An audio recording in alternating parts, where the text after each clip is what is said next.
What is up, everybody? Welcome back to the Martian MMA podcast. I am your host, and my name is John. And this week we are back with episode 66, where we will be analyzing and predicting the UFC 239 pay-per-view going down this Saturday night, headlined by John Jones versus Thiago Marreta Santos.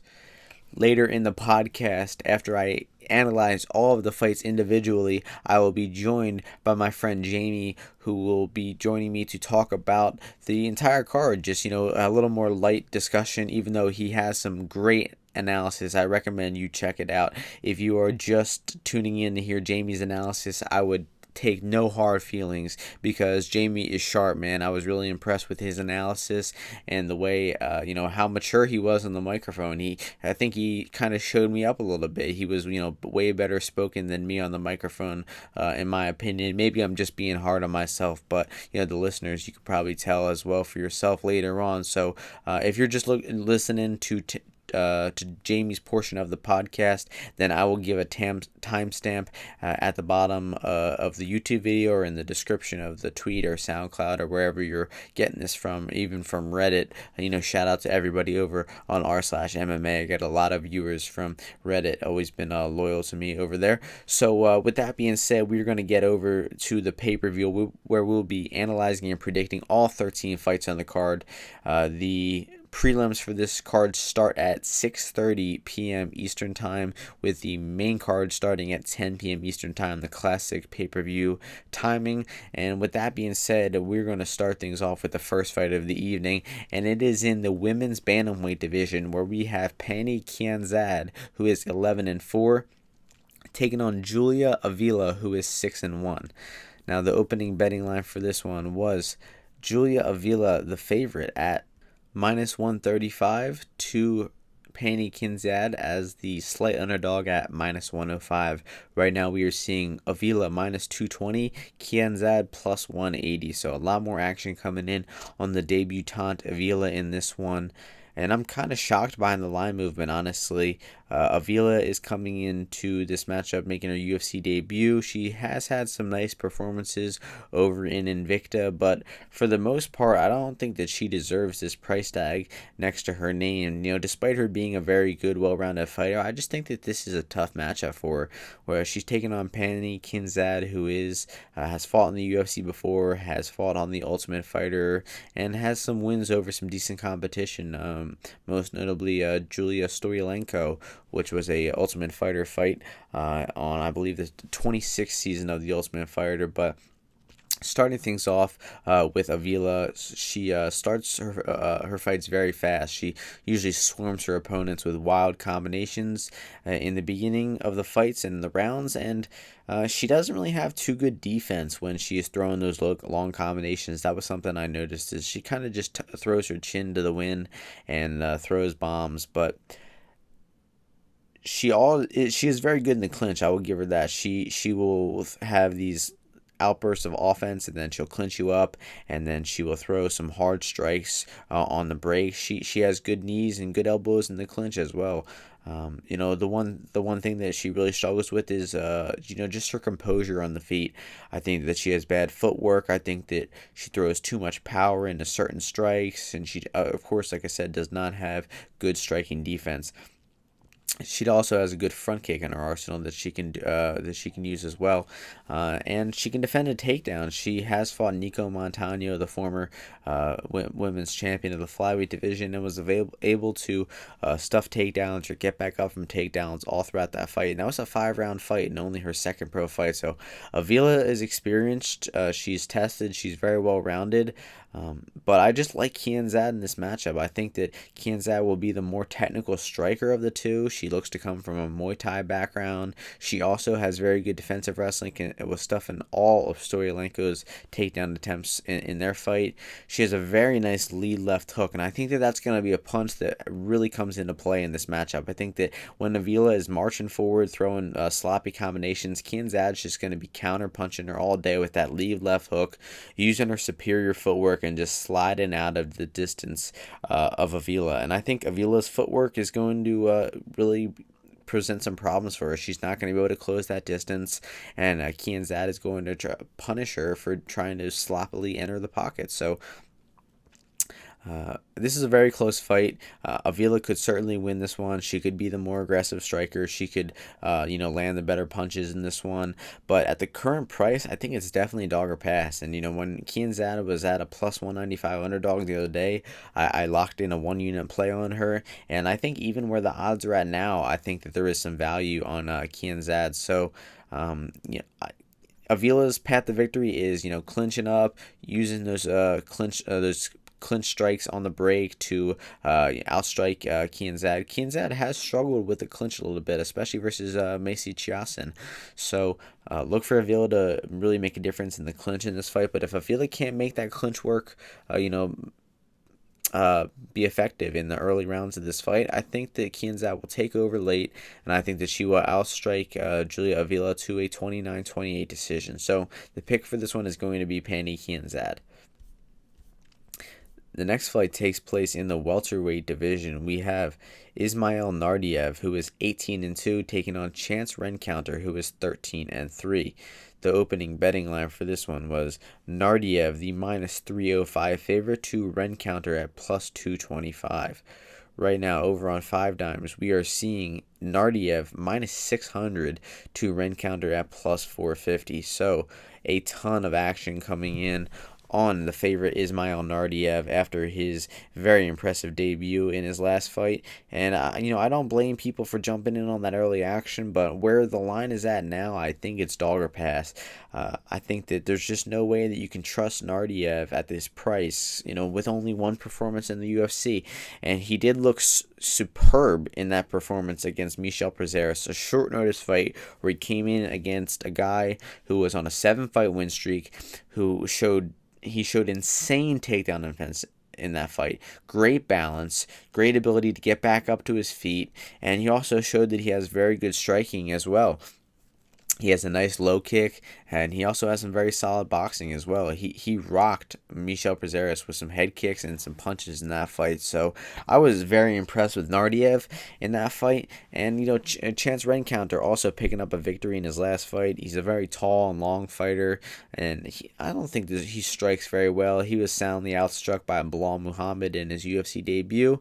And he picked up a nice victory in his last fight over Carl Stewart. He blasted a good double leg takedown about 30 seconds into the fight.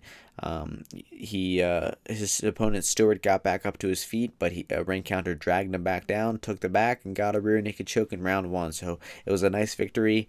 But when it comes down to this matchup, I think it's a lot different of a matchup for Naurdiev than the fight with Prazeres. That was a sprawl and brawl type of fight where he knew the takedown was coming, and he effectively stuffed the takedown, showed incredible grappling in that fight, incredible reversals. Every time he was in a bad spot on the ground, he would just blast up and get back to his feet. It was absolutely insane, his takedown defense in that fight. And I really enjoy takedown defense. It is one of my favorite aspects of MMA because it's one of the hardest aspects of MMA. The casual fans don't really understand how grueling takedown defense is and how hard it is to reverse position and get a sweep or something like that when something is on top of you. But Naurdiev was just hitting switches and sweeps left and right that entire fight, and it was a pleasure to watch. So when it comes down to this matchup, I think it honestly will be a little bit competitive on the feet. I think Naurdiev should be the better striker, but Rencountre has a reach to him, and he's improving a lot fight to fight, and he might come in here with the jab. He might come in here with some improved striking and give Naurdiev a tough fight. And then you'd think that Naurdiev would take this fight to the ground, but we really haven't seen him offensively wrestle too much. He looked great sprawling and stuff and takedowns, but that's a lot different than hitting his own offensive takedowns, keeping top position, and maybe getting a submission over a solid grappler like Rencountre. So I'm favoring Naurdiev to win this fight. I think that he should be a little bit better everywhere than Rencountre on the feet, but he shouldn't be, this much of a favorite. He doesn't excel in one area so much to the fact that he should be a 6-1 favorite. So the pick is going to be Naurdiev. I think he gets it done by 30-27 decision, but minus 600 is just too steep to lay the chalk in this spot. Next fight is taking place in the middleweight division, we have Jack Marshman, who is 23-8, taking on Edmund Shahbazyan, who is undefeated at 9-0. The opening betting line for this one was Shahbazyan minus 380, Marshman plus 260. Right now, we are seeing Shahbazyan minus 650, Marshman plus 475. So a ton of action coming in on Edmund Shahbazyan in this one. Shahbazyan had an impressive debut against Darren Stewart. That was not his most recent fight, but in that fight against Stewart, he realized he was facing a heavy hitter, and he decided to come in there and just neutralize that threat in the least resistant manner, and he did that very effectively. He was taking Stewart down in that fight. He was keeping Stewart on his back. He was doing good work in the clinch with knees and elbows. And he really just showed a good timing on his level changes. And that was something that he had never really shown before. In all of his prior fights, he was knocking people out with his strikes and quick first-round knockouts. On the Tuesday Night Contender Series, he had powerful striking that he was going for the knockout. But he came in with a game plan versus Stewart, and he showed the ability to implement it. And even though he gassed out in round 3, almost got finished, he was still able to get on top when it mattered. He still got takedowns even when he was hurt. He ended the round on top. He stayed safe on the ground. And even though he made you sweat, he was close to being finished in that round 3. He still secured rounds 1 and 2 comfortably.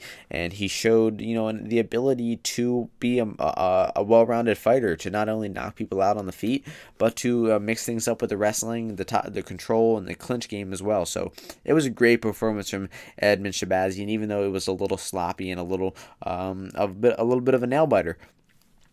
And in his most recent fight against Charles Byrd just shot for that takedown right away, and Shahbazyan hit him with some Travis Brown elbows to the side of the head and knocked him out in about 30 seconds. So Shahbazyan has just looked phenomenal in the UFC lately, although he has not been, really tested by a super high-level fighter, but he's not going to be tested in this fight either.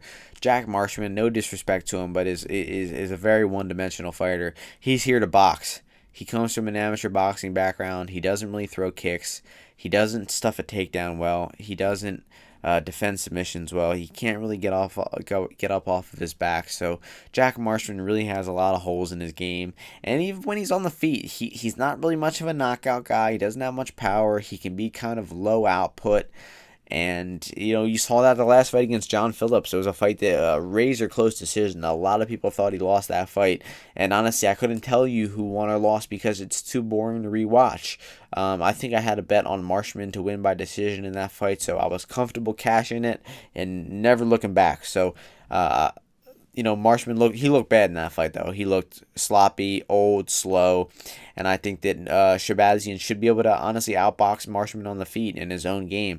But I see Shahbazyan, again, taking the path of least resistance and taking Marshman down, putting him on his back, and ultimately winning the fight with top position. Shahbazyan could keep it in the clinch and try to knock Marshman out on the feet, just to have a statement win on this pay-per-view, or he could just come in here and, as I've said multiple times, path of least resistance, take Marshman down and win on the top position. So I'm gonna take Shahbazyan in this one. I think that he deserves the price tag next to his name. Marshman ain't knocking him out. I'll eat my fist if he does and take the loss on that one. But Shahbazyan should come in here and put on a dominant performance. And I'm going to go with a TKO victory. I'd say Shahbazyan gets a dominant position in rounds 1 or 2 and pounds Marshman out for the victory in this one. So with that being said, we're going to move on to the next fight, which takes place in the bantamweight division. We got Alejandro Perez, who is 21-7-1, taking on Song Yadong, who is 14-4.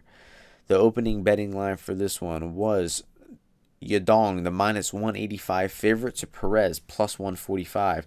Right now, we are seeing Yadong minus 235, Perez plus 195. So more action coming in on the favorites way, Song Yadong.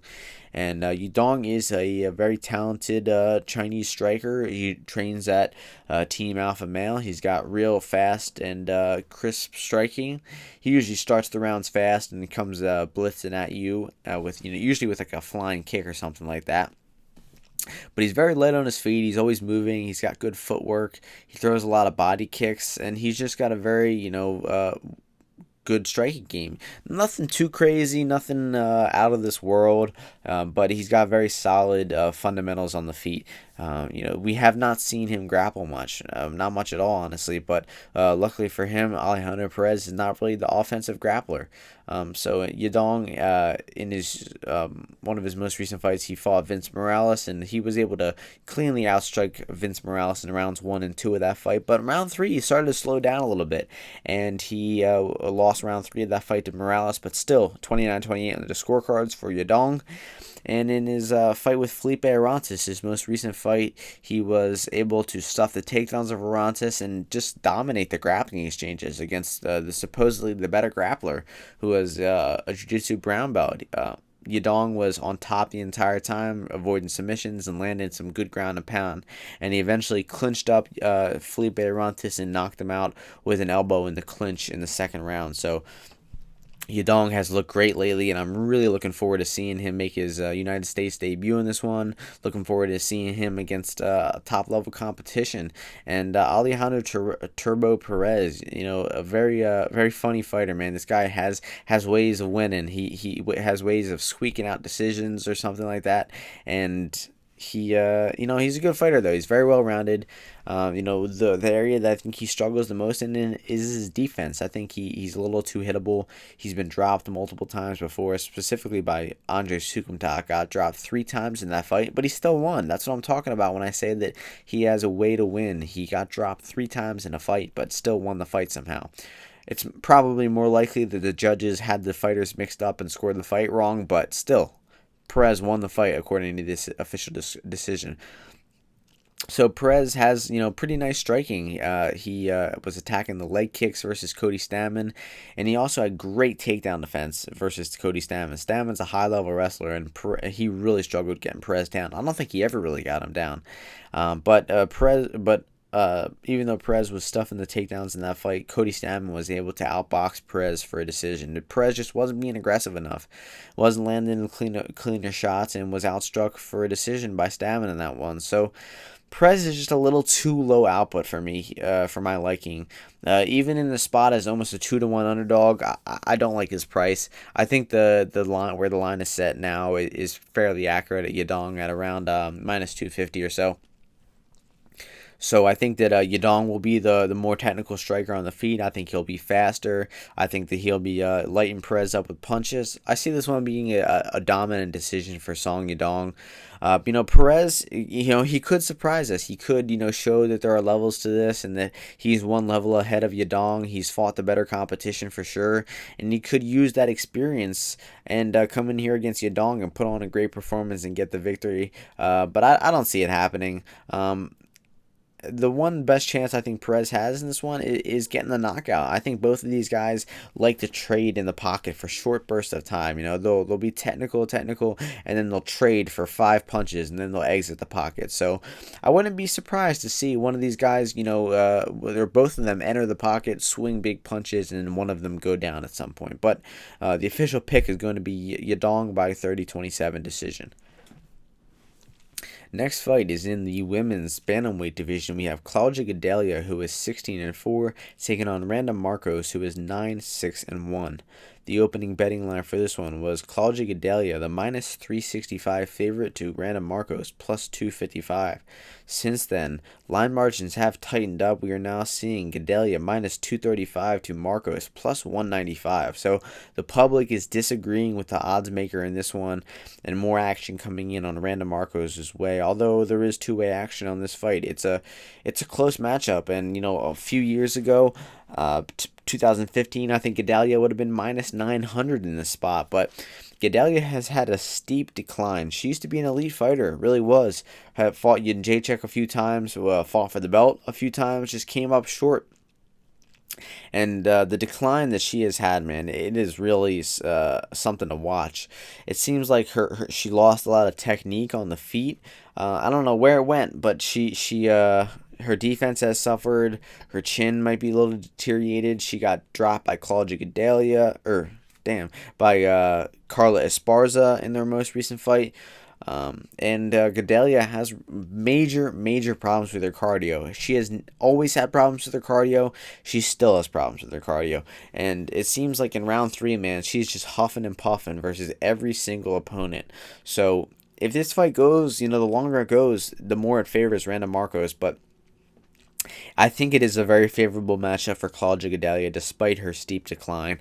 I think that she usually uses a lot of muscle and strength and just aggression to get a takedown. She doesn't have much technique in the wrestling, and that's the reason why she gasses out, is because she just uses her power and her size to rip women to the ground and get the takedown that way. She does not use technique and do it in a very effective way. So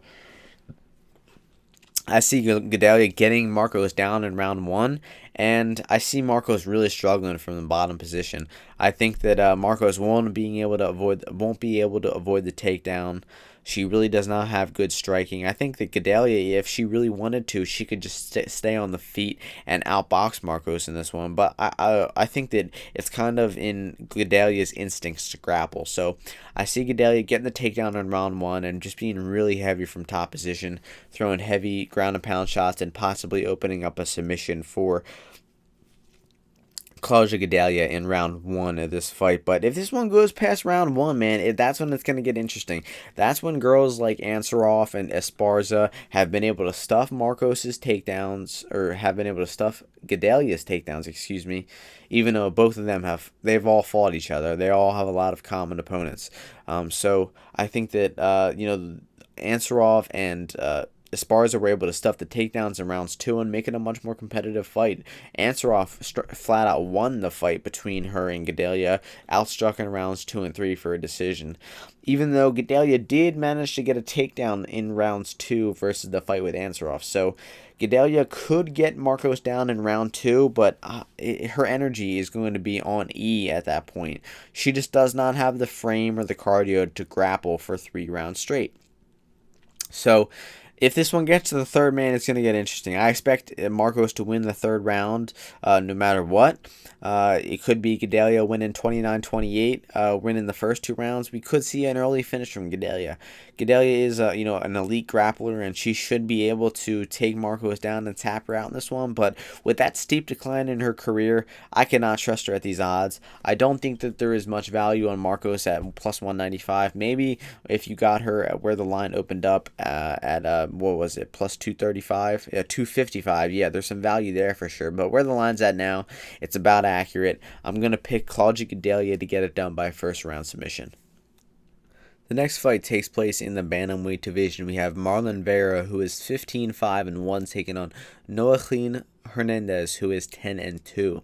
The opening betting line for this one was Vera, the favorite, at minus 325 to Hernandez, plus 250. We're now seeing Vera minus 450 to Hernandez, plus 330. So this is a short notice fight for Hernandez. He was in fight camp to fight at LFA, I believe, but he took this short notice fight to come in here and take on Marlon Vera on this big pay-per-view. Good move by Hernandez and for his career, but unfortunately I think this is a very tough matchup for him. Both these guys have similar builds. They're both tall and long guys for the bantamweight division. But I just see that Hernandez having trouble coming in here and taking out an experienced guy like Vera in his first fight in the UFC. So starting things off with Hernandez, the debutant, he's got some boxing defense issues and some chin issues.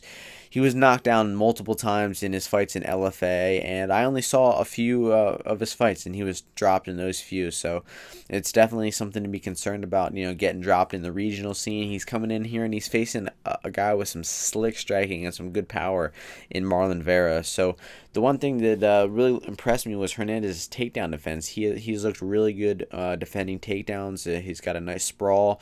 He can dig a good underhook, get off the cage, and avoid the grappling in his fights. But that leads it open to his jiu-jitsu being a little unknown. I really don't know how the guy's game is once he gets put on his back because of the lack of footage on him. Short notice replacement. He's fighting in LFA. LFA unfortunately makes their footage a little bit difficult to find. So it's hard to get a full sense on this guy, Hernandez.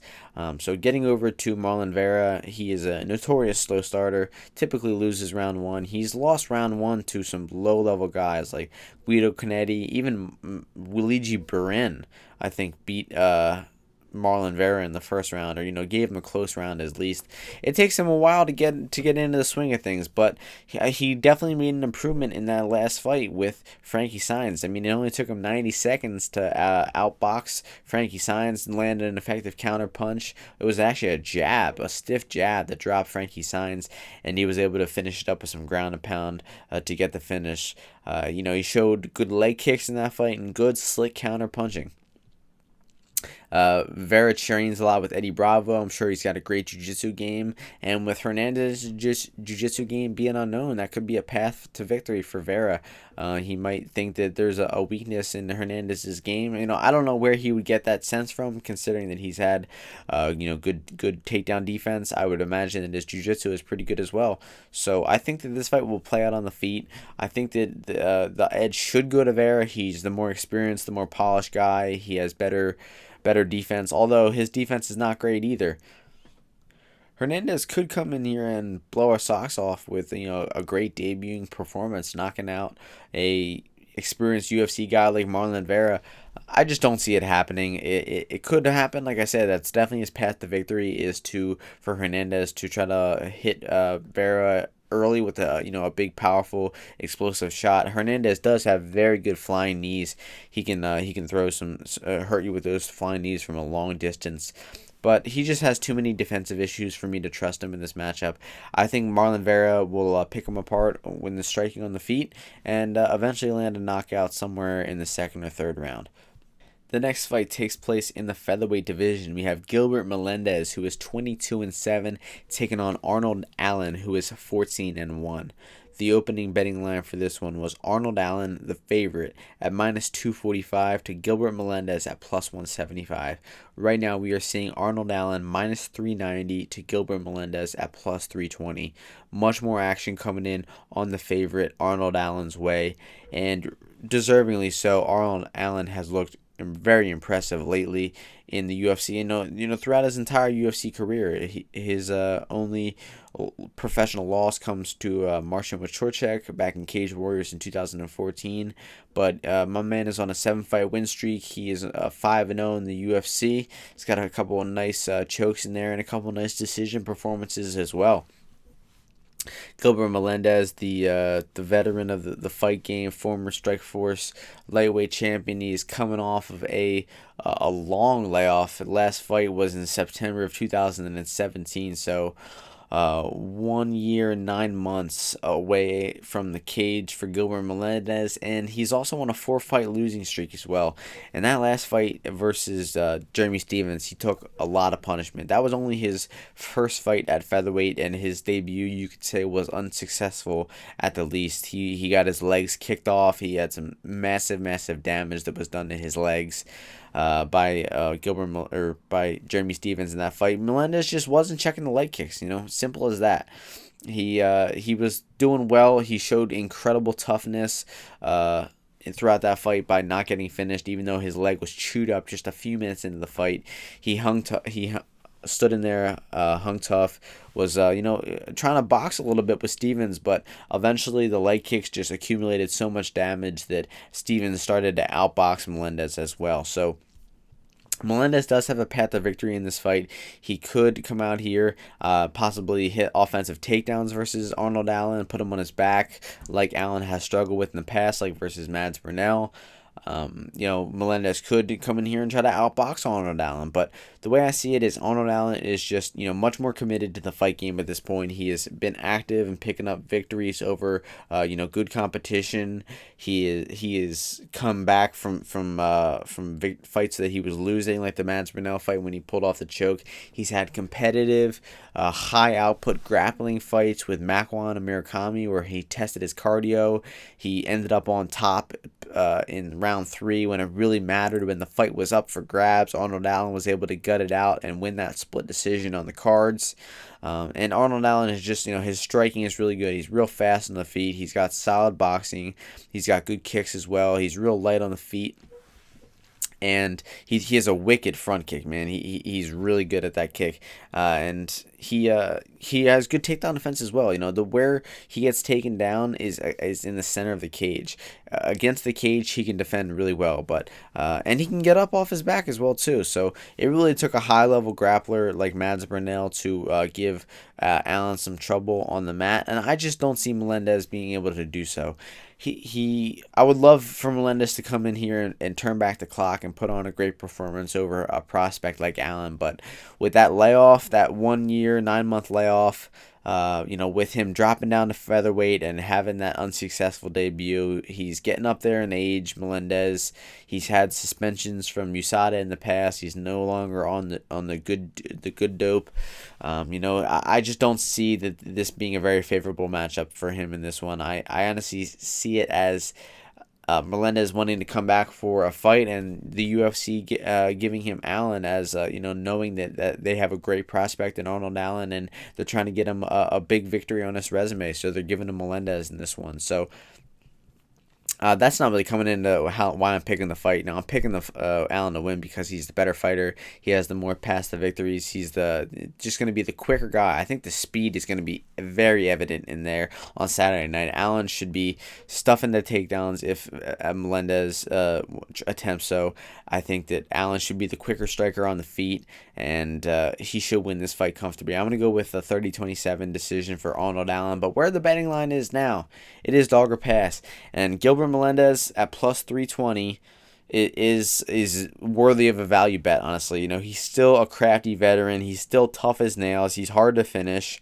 I do not see Arnold Allen finishing him. So Melendez is going to be in his face the entire time. He's not going to be giving up.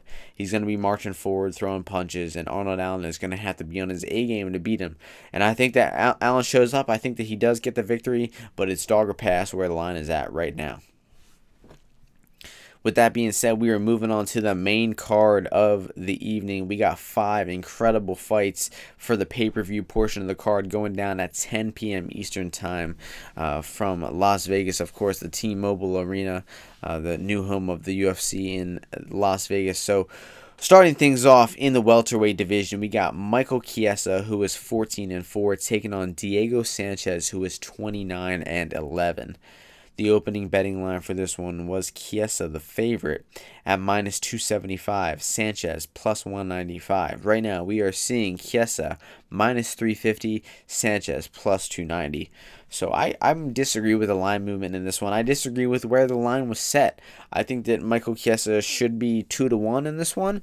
But I think that Sanchez plus 150 is an appropriate line, plus 170 at the very most. So where the line opened up had value, and where the line is at now has value. People keep underestimating Diego Sanchez. He was an underdog in the fight with Craig White. He was an underdog in the fight with Mickey Gall. I bet him at plus 285 versus Mickey Gall. Would you believe that? That is just unbelievable. Luckily he closed at plus 170 in that fight. A little bit of money came back on him. People started throwing some respect on Diego's name, and they're doing it again. They're disrespecting him in this matchup. But it's against a good fighter in Chiesa. He's a much better fighter than Craig White or than Mickey Gall. Chiesa is just a phenomenal grappler. He has good takedowns. He's got great back takes. He has submitted some really great grapplers like Jim Miller and Beneil Dariush. And not only are those guys jiu-jitsu black belts, but those guys are experienced MMA fighters. They know how to use their jiu-jitsu and MMA effectively. And Chiesa was still able to go in there, take their back, and take them out. Chiesa moving up from lightweight pretty recently. He took on Condit in his last fight. He took Condit down with a body lock trip takedown. Condit, threatened with a little bit of something. He threatened with an armbar. He, put Chiesa in some bad spots, but, Chiesa just eventually dragged Condit back down to the mat and eventually got in a dominant position in side control, and he was able to get the armbar finish, the modified Kimura armbar, something like that. It was a really crafty submission by Chiesa in that fight. But despite him getting the submission in round 2, I saw a lot of stuff in that fight that I didn't like. And that was the way that Condit was able to scramble. Condit is a guy who has struggled with grappling his entire career. Never really been much of a submission threat for the past 10 years or something like that. And he was still able to threaten with submissions and get back to his feet. He threatened with an armbar and with an ankle lock. And he did a few armbars. He threw up a few tight armbars versus Chiesa and put him in some bad spots and was able to get back up to the feet. Now, the thing about this matchup is that Sanchez isn't going to be looking to get back up to the feet. His striking is very bad. It is stiff. It's predictable. It's not very fluid at all. He kind of just marches forward and throws bombs to close the distance because he really wants to he wants to grapple, and grappling is really his bread and butter. He's never been submitted. He has great wrestling, great jiu-jitsu. He's been in this game for 15 years straight, man. The Ultimate Fighter 1 winner is Diego Sanchez. The original Ultimate Fighter. Can't say enough good things about this guy. Just got the heart of a lion, and I was just so ecstatic to see him pick up back-to-back victories, picking up his first finish over Mickey Gall in the past, I want to say almost 10 years, his first finish. So just really happy to see Diego get that victory in that one. And I think it's kind of a similar matchup compared to the Mickey Gall fight. Mickey Gall was supposedly the better grappler, was almost a 3-1 favorite versus Sanchez throughout the fight camp and fight week. And Sanchez came in there and out-grappled him. He looked like the favorite. He outstruck him. He rocked him with a knee. He finished him with ground and pound. Sanchez just put on an incredible performance in that one. So I see this one. Both of these guys are pretty awkward on the feet. Chiesa is not good on the feet. He's hittable. He got dropped by Perez. The IQ that he showed versus Perez is just ridiculous, man. He gets kicked in the body, and he shakes his finger at Perez, acting like it doesn't hurt him, and then he gets dropped with a punch 2 seconds later. And he gets submitted with a triangle 10 seconds later. It was a terrible performance from Chiesa in that one. He totally shit the bed in that one. He really struggled with Diego Sanchez's he struggled with Anthony Pettis' bottom game in that fight. And I think that he will struggle with Diego Sanchez's bottom game. I think that Sanchez will be scrambling constantly, and we're in for a back and forth grappling type of a fight. Both guys, might be on each other's back. They might be inbound. They might be scrambling all over the place. I think it's going to be a really competitive fight. If one man is finishing, I see Chiesa being the guy getting the submission. Although Sanchez has never been submitted, I just think that Chiesa's grappling is a little bit better. I think that his submission grappling is great. The way he's able to take people's backs and choke them out. He's done that to some high-level grapplers, and even though Sanchez is a high-level grappler of himself, never been submitted, is tough to put in bad spots on the ground, Chiesa could certainly do it. But at the price what it's at now, plus 290 for Diego Sanchez to, sprawl and brawl, try to stuff the takedowns of Chiesa, try to end up in top position, try to reverse position when he gets put on his back, man, I love the chances at that. Diego Sanchez at plus 290 will fight for your money. He will scramble out of positions. He will never accept bottom. He will stuff takedowns. He will get back to his feet. It's going to be a dogfight, man. So I see Chiesa having a slight edge on the ground, a slight edge enough to be maybe minus 150, minus 200 favorite. But where the price is at now, it's dog or pass all day. I got one unit locked in on Diego Sanchez at the current price of I think 285 is where I got him at. So I like Diego Sanchez's chances at winning this fight. I'm not picking him flat out to win the fight. I think that Chiesa still has an advantage, and I think that he has a path to victory with the submission. But I like Sanchez's chances at plus 290. Moving on to the next fight on the main card, we got Luke Rockhold, who is 16-4, taking on Jan Blachowicz, who is 23-8. The opening betting line for this fight was Luke Rockhold minus 215, Jan Blachowicz plus 165. Right now, we are seeing Rockhold minus 235, Blachowicz plus 195. So the line has stayed about the same, although there is two-way action coming in on this fight. It's a very close matchup, and it is a tough matchup for Luke Rockhold's 205-pound debut. He's moving up in weight class in this one. Former middleweight champion. Has struggled lately, though. He lost his belt to Michael Bisping in a massive upset where he got knocked out in that one. He bounced back with a quick victory over David Branch with the ground and pound TKO in the second round, and then he was knocked out in his last fight versus Yoel Romero. He was supposed to take on Robert Whittaker at UFC 221. Whittaker pulled out, and it was announced that he would fight Yoel Romero instead for the interim title. And, that pissed off Luke. He wanted to fight for the undisputed belt. He did not want to fight Yoel Romero, and he didn't get either. He had to fight Yoel, and he did not get his interim belt. He still took the fight because he wasn't going to pull out. He really didn't have an option to pull out, but he was upset with the fight. He didn't like the matchup, and you could see the frustration on his face throughout that fight. Even before the fight started, it looked like Rockhold was a little irritated. It looked like he didn't really want to be there. It looked like he knew that he was up against it that night. He stated in the past, he said, "Why would I want to fight Yoel? Yoel doesn't make weight. Yoel's a cheater. Yoel's this. Yoel's that." He didn't want to fight Yoel, okay, and he had to, and he got knocked out. Now, how is he going to bounce back for that? I have no idea.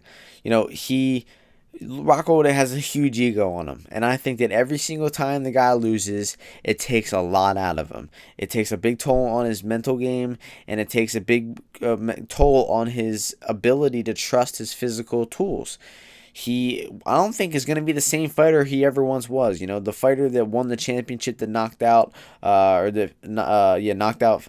Philippou and choked out Bisping and knocked out Machida and Weidman back-to-back and got that belt. I think that guy's gone.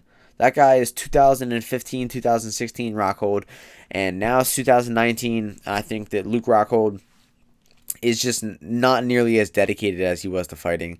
He is a professional model. He's probably making millions of dollars being a model. He does not have to fight in a cage. He does not have to get hit in the head for any longer.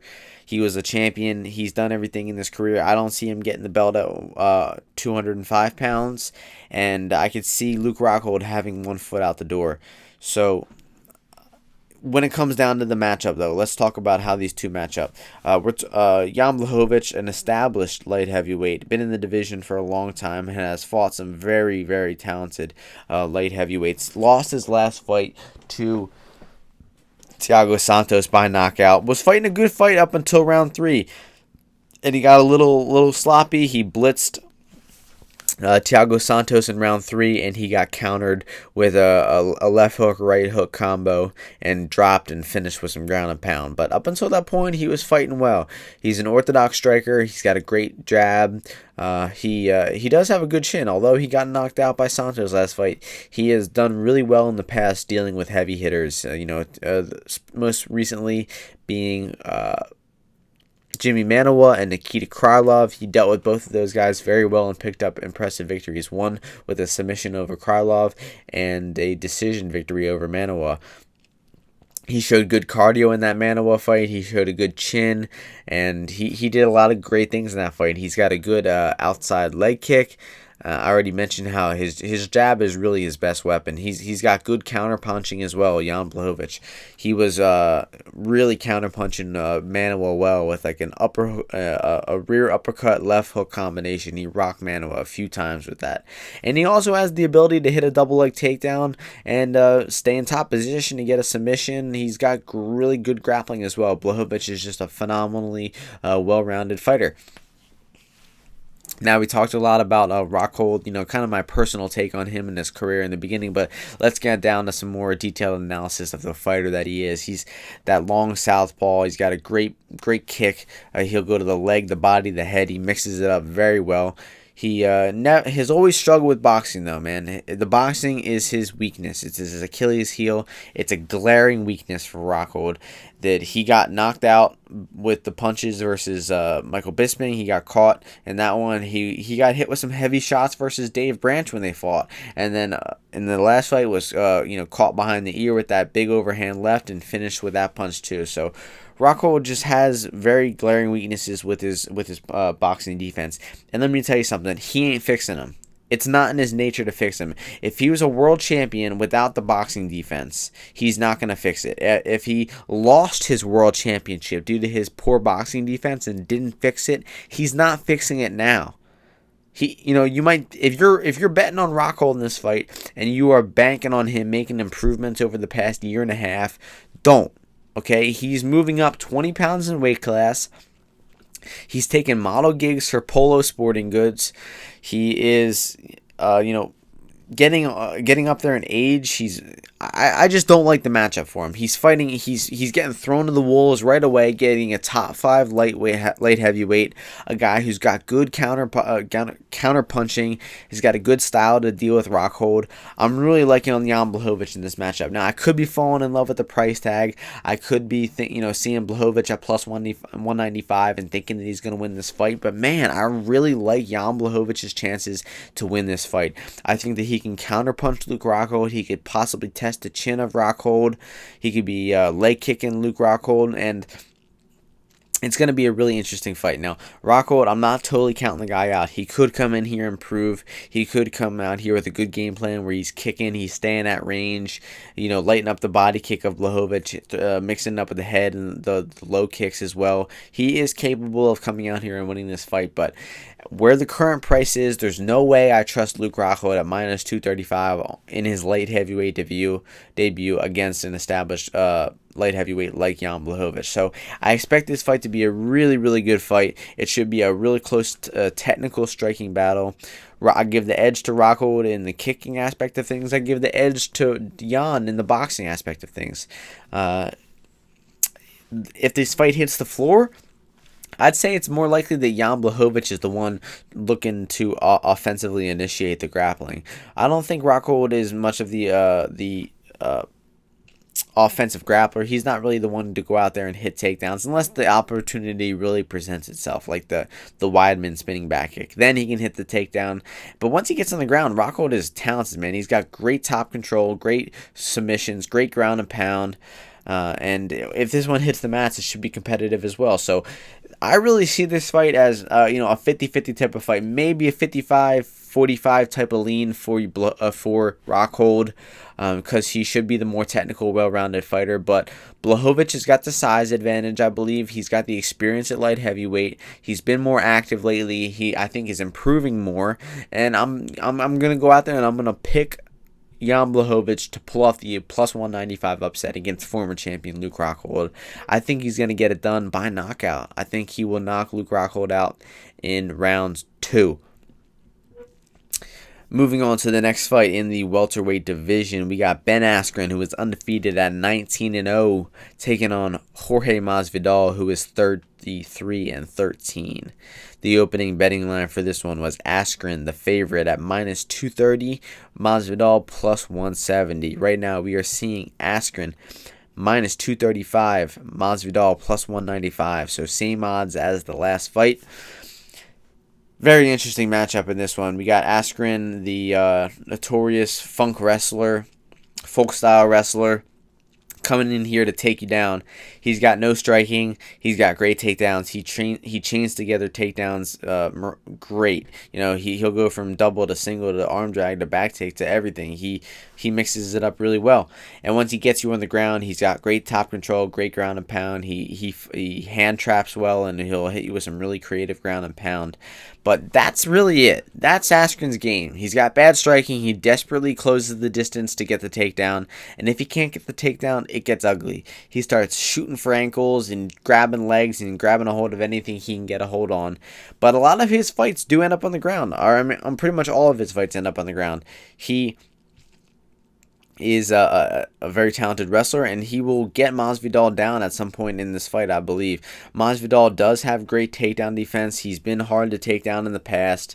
Only really high-level wrestlers and grapplers have been able to get him down to the past, but that's what he's up against here against Ben Askren. Jorge Masvidal is, an incredibly well-rounded MMA fighter, just a guy who was born to fight. He was put on this earth to fight. He was boxing, bare knuckle boxing in cargo shorts in South Florida 15 years ago on the internet, and he's still fighting in cages in 2019. Just a veteran of the fight game. Huge fan of Jorge Masvidal, and how can you not be, man? The guy can grapple, he can wrestle, he's got some of the best boxing in the UFC right now. He's got a great kicking game as well. There's just a lot to like about Masvidal. He is, no question about it, the better mixed martial artist of the two. Now, let's get down to how this fight is going to play out, and it is how Masvidal deals with the takedowns. Is he going to be able to stuff the takedown in round one? The answer is no. I think that Askren, even if he shoots from, he's going to use that sloppy defense. Or that sloppy offense, throw 1, 2, 3, and then close the distance. And if you're banking on Masvidal to knock him out on the way in, don't bank on him to knock him out. He's not going to catch him on the way in with a punch or a knee or something. That's not how the fight is going to end. Masvidal can win, but it's not with an anticipating knee on the way in that just knocks Askren out clean. Askren can take a fucking shot. He got thrown on his head and smashed with ground and pound last fight, and he still didn't go out unconscious and came back and won the fight 3 minutes later. So you really can't rely on him getting knocked out flush by a shot from Masvidal, who's not really a power striker. So the fight comes down to how Masvidal reacts once he gets to the bottom, and I think that that's where the matchup plays in favor for Masvidal. Now, Masvidal was taken down and controlled on the ground versus Demian Maia. He was tough to take down, but eventually Maia pulled guard. He was able to get a standing back take and take the back of Masvidal for a little bit in round one of the fight. But Masvidal shook him off, and he landed some heavy ground and pound to close the round. So he ended the round on top, and he ended it with landing some punches while Maia had the early grappling and advantage. So that's why you saw Masvidal lose a split decision in that fight, because some judges saw Masvidal's a little bit of grappling or a little bit of ground and pound in the last 15 seconds outweigh Maia's 4 minutes of out grappling. So look for that to happen in this fight too. If Askren is getting takedowns and holding on for dear life and clinching and not really doing much on the ground, and Masvidal only lands a few punches in the round, look for the judges to give the rounds to Masvidal. They could be really close swing rounds. So the fight gets to the ground. I think that Masvidal is not going to accept bottom. He's going to be getting back up to his feet. He's going to be threatening with submissions to create some space and get back to his feet. And then once it's back on the feet, Masvidal will win the striking. I have no question about it. Masvidal is leaps and bounds ahead of Askren in the striking. If Askren trained for 10 years straight in striking and Masvidal didn't train once, I still think Masvidal would be the better striker 10 years from now. So Jorge Masvidal, once he gets back on the feet, should outstrike Askren clean. It's just a matter of how much time he can spend on the feet. If he can constantly stuff Ben Askren's takedowns, is he going to be able to keep Askren off the entire time to land effective shots and possibly knock out Askren later in the fight? I don't think so. I think that the most likely outcome for this fight is Askren wrestle fucking Masvidal for a decision. Askren, really all he needs is 3 takedowns. He could take you down at the beginning of the round, and he could keep you there. And even though I've been impressed with Masvidal's ability to get back to his feet and his bottom game and his defensive grappling, his submission defense that he showed versus Demian Maia, I think that Askren is, he's a beast on the ground. You don't disrespect him, man. He's got great top control, great ground and pound, great wrestling. He will ride you like a horse for the entire 15 minutes if he needs to. So the most likely path to victory is Askren getting the victory via decision, via wrestling, stalling, ground and pound, top position time. But I also can see a path to victory where Masvidal stuffs takedowns, get backs to his feet, and outstrikes Masvidal, possibly getting a knockout or decision. So it really is a close type of fight. Where the odds are at now, I think it is dog or pass. I think the value is on Masvidal at plus 195. I think where the real value in this one is going to be around Masvidal after round one. When round one rolls around, if he is able to end the round on his feet or stuff some takedowns, get back up to his feet after he gets taken down, then I think Masvidal is going to be a live dog. He could possibly knock out Askren in the later rounds or outstrike him rounds 2 and 3 for a decision. So the pick, I got to go with my heart and go with Masvidal. I think he's the more crafty, the more experienced MMA fighter, and I think that if the shit starts going bad for him, getting taken down, I think he just has a way to win. He finds a way. He makes it work. He didn't do it against Maya or Wonder Boy recently, but I think that Askren, he might be a little overrated. People we're acting like he's some world beater coming in here 18-0, and then, Robbie Lawler threw him on his head, and people realized that he's just as human as everybody else. Now, he did win that fight with the controversial bulldog choke. He did get his hand raised at the end of the day, so it was an impressive performance, the fact that he recovered from that. But, speaking of impressive performance, Masvidal just knocked out Darren Till, with that beautiful, lead check hook or whatever the fuck it was that he knocked Till out with. He just got Till's timing. He figured Till out, he outboxed him, and then eventually knocked him out with just a beautiful combination of punches in round 2. Masvidal is just a warrior. He's got incredible fight IQ, and I gotta trust the IQ, the experience, the well-roundedness of Masvidal to get up from the takedowns, to stuff the takedowns, and to outstrike Askren on the feet for Masvidal winning a decision 29-28. In the next fight in the women's bantamweight division for the championship, we got champion Amanda Nunes, 17-4, taking on Holly Holm, who is 12-4. The betting line for this one is Amanda Nunes opened at minus 325. Holly Holm plus 275 underdog. Right now, we are seeing Nunes minus 365 to Holm plus 305. So that is a Nick Kalikas opened line. Kalikas doesn't open too many lines nowadays for MMA fights, but when this fight was first announced, he came out with a breakdown and he opened up that line himself. So if you are not unfamiliar, Nick Kalikas is one of the leading odds maker for MMA for the past 10, even 15 years. He's been making MMA betting lines. He was long employed by Five Dimes. It is now does a lot of consulting for other Five Dimes around or other sports books around the world. So you might not have heard the name before, but I can guarantee you have reap the benefits of his work. So Kalikas opened this line as Nunes as the minus 325 favorite, and that guy knows MMA pretty much better than anybody on earth. So hard to disagree with where that line is set. Amanda Nunes minus 325. Where it's at now, a little steep. I think that where the opening was set was accurate and no more. I would bet Nunes at that price, but not even 5 cents of a difference. Whatever sense that makes. So, getting down to the matchup and things, both of these women are dropping down from featherweight. Both of them fought their last fight at featherweight, their last 2 fights. Actually, no. Nunes' last fight was against Cyborg at featherweight. Holm's last 2 fights were at featherweight against Cyborg and against Megan Anderson. So, let's start with the champion, Amanda Nunes. She has, kind of gotten her name for herself recently as a power puncher, just knocking chicks out like Ronda Rousey, choking girls out, Miesha Tate, Sarah McMahon, knock Chris Cyborg out, going up to featherweight and, taking that undefeated record away from Cyborg. She's just an incredible fighter. She's the best female mixed martial artist of all time.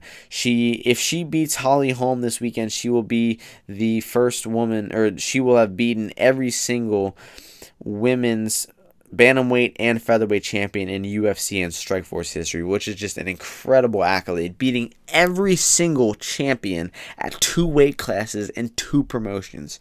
It just goes to show how incredible Amanda Nunes is, and her pound for pound power might be some of the best out of any fighter in the UFC. And when I say that, is the way that she hits other women at her weight class is more impactful than almost any other fighter at any other weight class. Now, Francis Ngannou is a good is one of the pound for pound hardest hitters.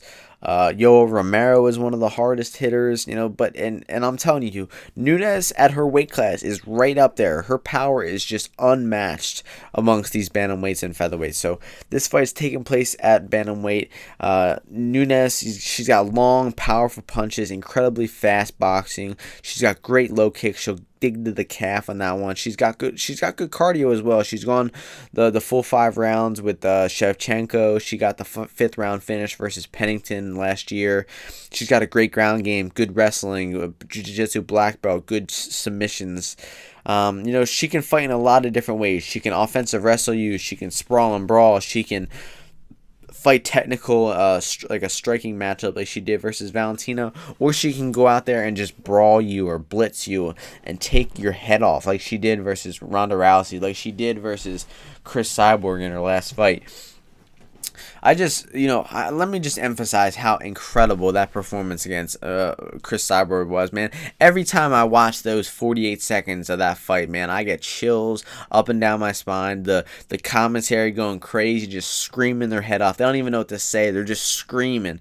Nunes moving up in weight to face the undefeated Cyborg as a 2-1 underdog, and she just comes out there and smokes her in 45 seconds with just KOs her stiff, sent Cyborg flying through the air with an overhand right.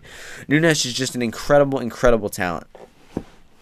Now getting over to Holly Holm, another incredible fighter. No disrespect to Holm, she's magnificent. She's up there with Nunes as one of the best female fighters of all time. She's they got that classic southpaw style with that kickboxing, great jab, great head kicks, good distance management. She's always using the front kicks, the oblique kicks, turning side kicks. And she's got a very well-rounded game. She can hit offensive takedowns of her own. She can keep top position, but I don't think that she will be doing that in this fight. She might be clinching up with Nunes a lot. Holm really likes clinching when she doesn't like what's going on the feet. Like when Cyborg was hitting her with some big punches, Holm would clinch up, gather her thoughts, gather her breath, and then separate and try to work things again. And it worked effectively for her. Cyborg really didn't have much of an answer for the clinch because Holm was just so strong in the clinch. Even though Holm was the smaller woman in the cage that night, her strength was controlling Cyborg, and she was able to steal two rounds off of Cyborg in that fight despite losing. So getting down to how these women will how this fight will play out, man. So Holly's path to victory is using the kicks, man. If she does not kick effectively, she can't win this fight. She will not outbox Amanda Nunes. She will not outgrapple Amanda Nunes. So if Holly Holm is attacking the oblique kick, she's attacking the legs, trying to slow the movement of Amanda Nunes, using that body kick, throwing the jab, and just keeping the fight at a long range, that is how she wins the fight. She keeps Amanda away from her. She does not allow Amanda to get into punching range where she can use her power. And she's going to have to be on her bike. She's going to have to be circling, and she's going to have to, put on the best performance of her career to defeat Amanda Nunes in this fight. Nunes' game plan is also kind of similar. I think Nunes needs to attack the legs. She needs to limit the mobility of Holly Holm, because Holm is going to be constantly circling, running, laps around her, using her movement, using her in and out movement with her long legs. Nunes has to slow down that movement, and I think that the calf kicks, the inside leg kick to that lead leg of the southpaw stance of Holm will be a big factor in this fight. Cyborg was attacking the leg kicks a lot versus Holm, and I expect Nunes to do the same. The thing about Holm is that her style is a little bit predictable. She circles in the same fashion. She throws a lot of the same kicks. She comes in with the same stance and the same output ratio all the time. She's a low output. She does not throw many punches. She's not going to come out there and surprise you by throwing a lot of strikes. She's very meticulous in her movement and her timing, and it's a little predictable. Cyborg was countering with right hands. She was putting her up against the cage, hitting her, forcing Holm to initiate first, and then Cyborg was just counterpunching her with right hands. And I see that I see Nunes doing the same thing. I see Nunes attacking the leg kick, counterpunching Holm when she initiates the exchanges.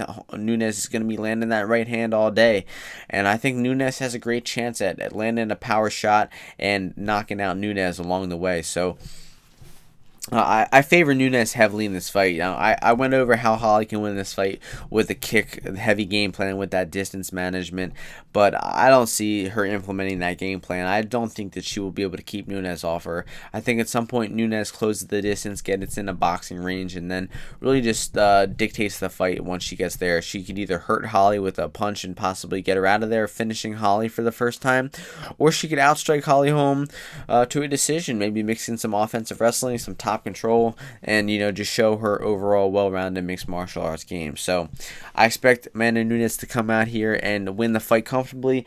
I think she will touch the chin of Holly, man. I think that no one had finished Cyborg before, and Nunes' punching was just too much, and I think that Nunes is just on a different level right now.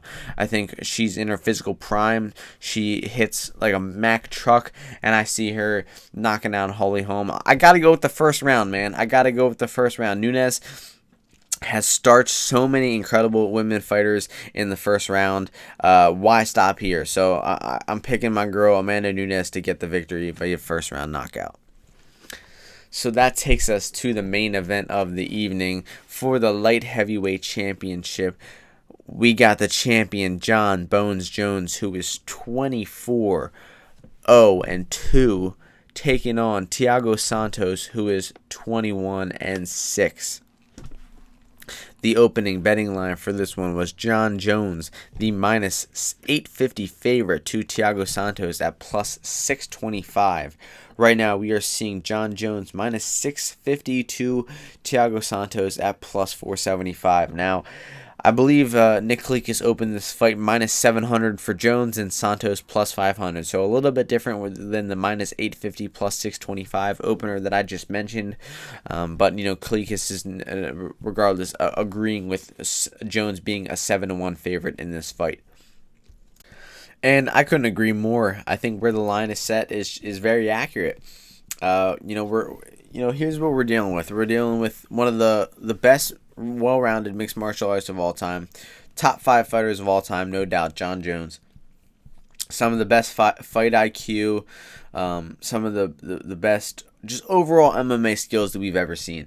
Not the greatest of all time. You can't make that definitive argument. He's one of the greatest of all time. I'm not going to single it out and say that one fighter is the greatest of all time. But he's taking on Thiago Santos, who is a powerhouse striker.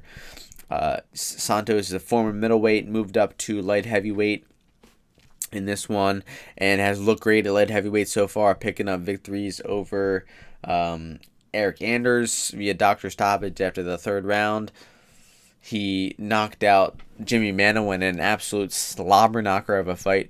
And then he knocked out Jan Blachowicz in his last fight in the third round with some beautiful counter punch, left hook, right hook combo. So Santos has looked great at light heavyweight so far, and that is why he's getting the title shot. He's got 3 wins in a row. They've all been finishes. They've all been exciting fights, and that's the reason why he's getting matched up with Jones here. Jones wants to stay active, wants to take on a lot of different opponents, and he's getting that fight here. So Santos has a very slim path to victory. I think that Santos' only way he can win this fight is if he comes out and leg kicks Jon Jones early.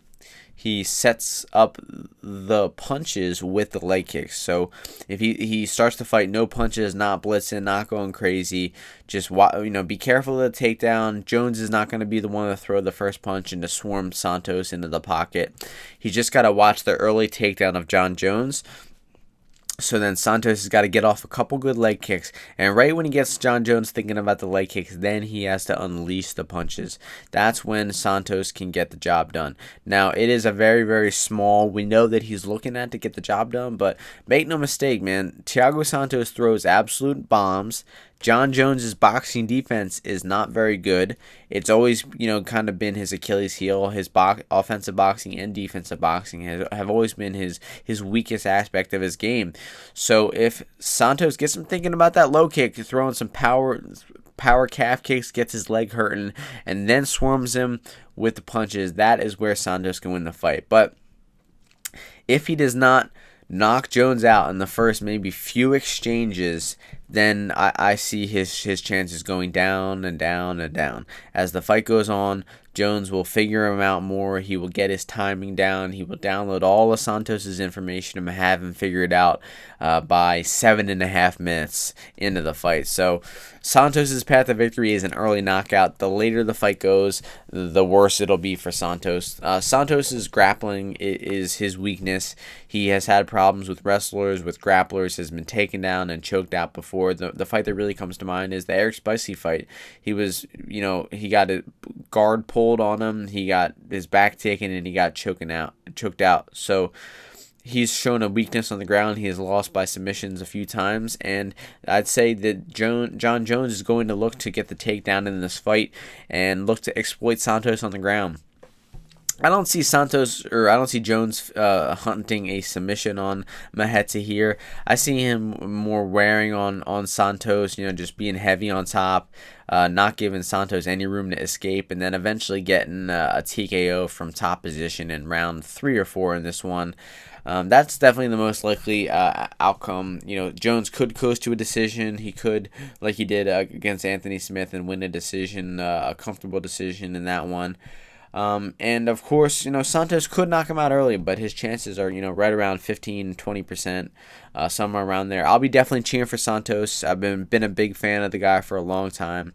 His fights have always delivered. His fights against Jimmy Mana was one of my favorite fights of all time, just because it was just such a crazy, chaotic, full power in every shot type of fight, and it was just, I loved it. It was just chaos. But Santos, unfortunately, is if he comes out here fighting like that against Jones, he's going to get taken down. He's going to get put on his back, and he's going to get smashed with some ground and pound, get his guard pass, possibly get choked out, and most likely get finished with some ground and pound. But it should be a great fight. It's going to be entertaining to see if Santos could possibly, pull off that Cinderella upset and touch the chin of Jones and put him out in this one. It would be, an incredible moment in MMA if John Jones got his first loss. And I like Santos's chances a lot better than I did Anthony Smith. I like his chances even better than than Alexander Gustafsson. But when it comes down to it, the odds are stacked up against him. He's fighting one of the greatest fighters of all time, and he will likely lose this fight. So we got a great pay-per-view that going down this Saturday.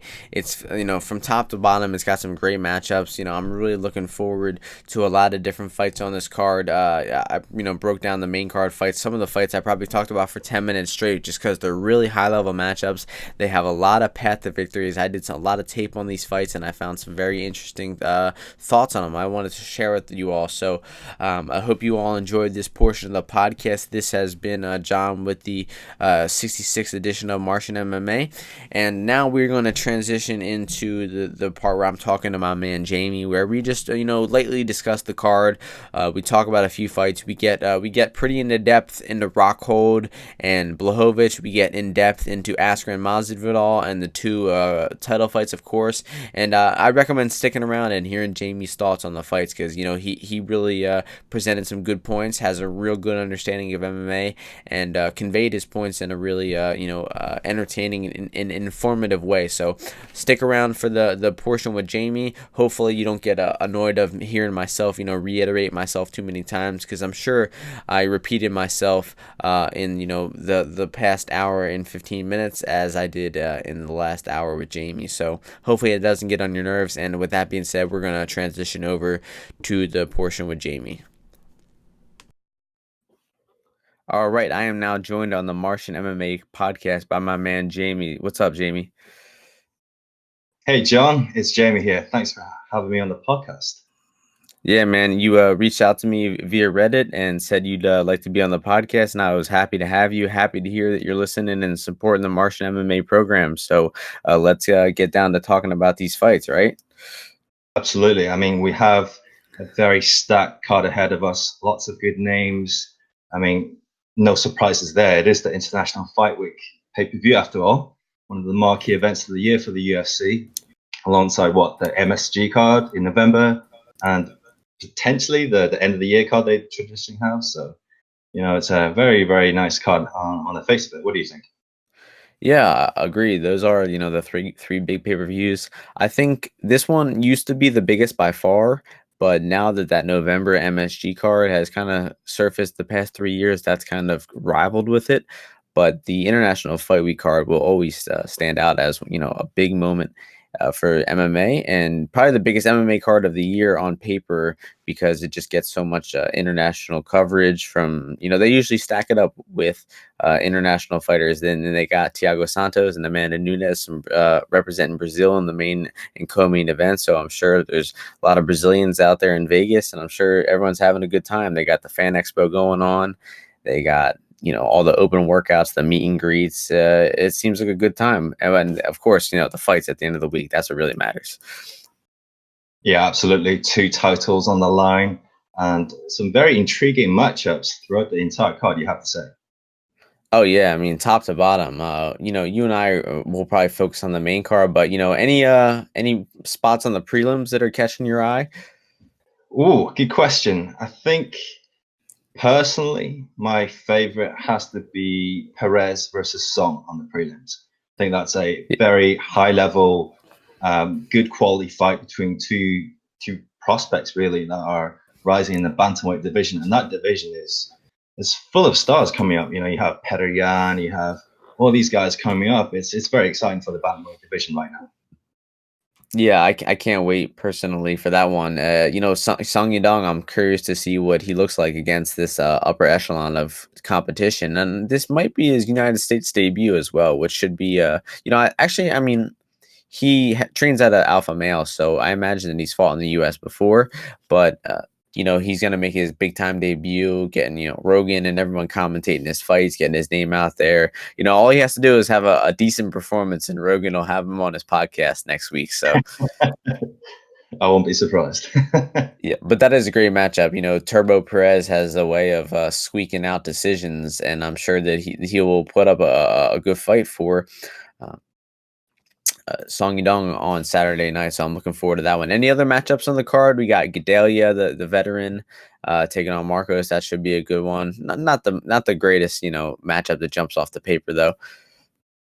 Well, if I'll be honest, I'm looking through the card, and the one that jumps up next is Luke Rockhold against Jan Blachowicz. We have Rockhold's debut at 205, a division that I've always thought he should have been in a long time ago. He was just hurting himself, cutting so deep to 185 to middleweight. And, they've really kind of thrown him straight in here. He's fighting against somebody who's ranked number 6, a legit fighter in Jan, and I think this should be a very exciting fight. Luke Rockhold, his fights, win or lose, always exciting, always ends up in some kind of crazy finish. So I have a lot of high hopes for that particular fight. Yeah, you're right about getting thrown to the wolves, man. You would have thought that. I mean, I think it's honestly kind of a bad move. You got a former champion, a very, I would say, potentially likable guy. He has the personality, the look, and the fighting style to be an exciting and lovable fighter, but just a little bit of the personality that, kind of conflicts with it. But you're really sending him up there, up 20 pounds in a weight class. People forget there's a difference between 25 and 35. That's massive. But this is 20 pounds. That's double the weight class that most of these people are going up to. And he's getting thrown in there against a very well-rounded fighter in Jan Blachowicz. And I think that it would have been wise to give him a little easier of an opponent than Blachowicz, maybe one of the top 5 guys in the division, just getting thrown to the wolves. So what do you think of Rockhold's chances Saturday night? You liking him to win this fight, or are you thinking that the Polish will pull it off? I mean, this isn't a gimme fight, as you said. It's interesting when I was looking at it, because at first I thought, wow, what a terrible matchup for Rockhold. He has an issue with people getting into the pocket with him and boxing him up. He's always had that problem where he backs up in a straight line without any head movement. And and he got caught by Bisping doing it. And even David Brach was able to catch him with some decent hands. But, when you look into it further, there are weaknesses in Jan's game, which Rockhold can exploit. If you look at Jan, he's I would say, a very cautious fighter, where he doesn't like to take many chances. He has a fairly sound defense, but look into a bit further, he doesn't like to take heavy body kicks.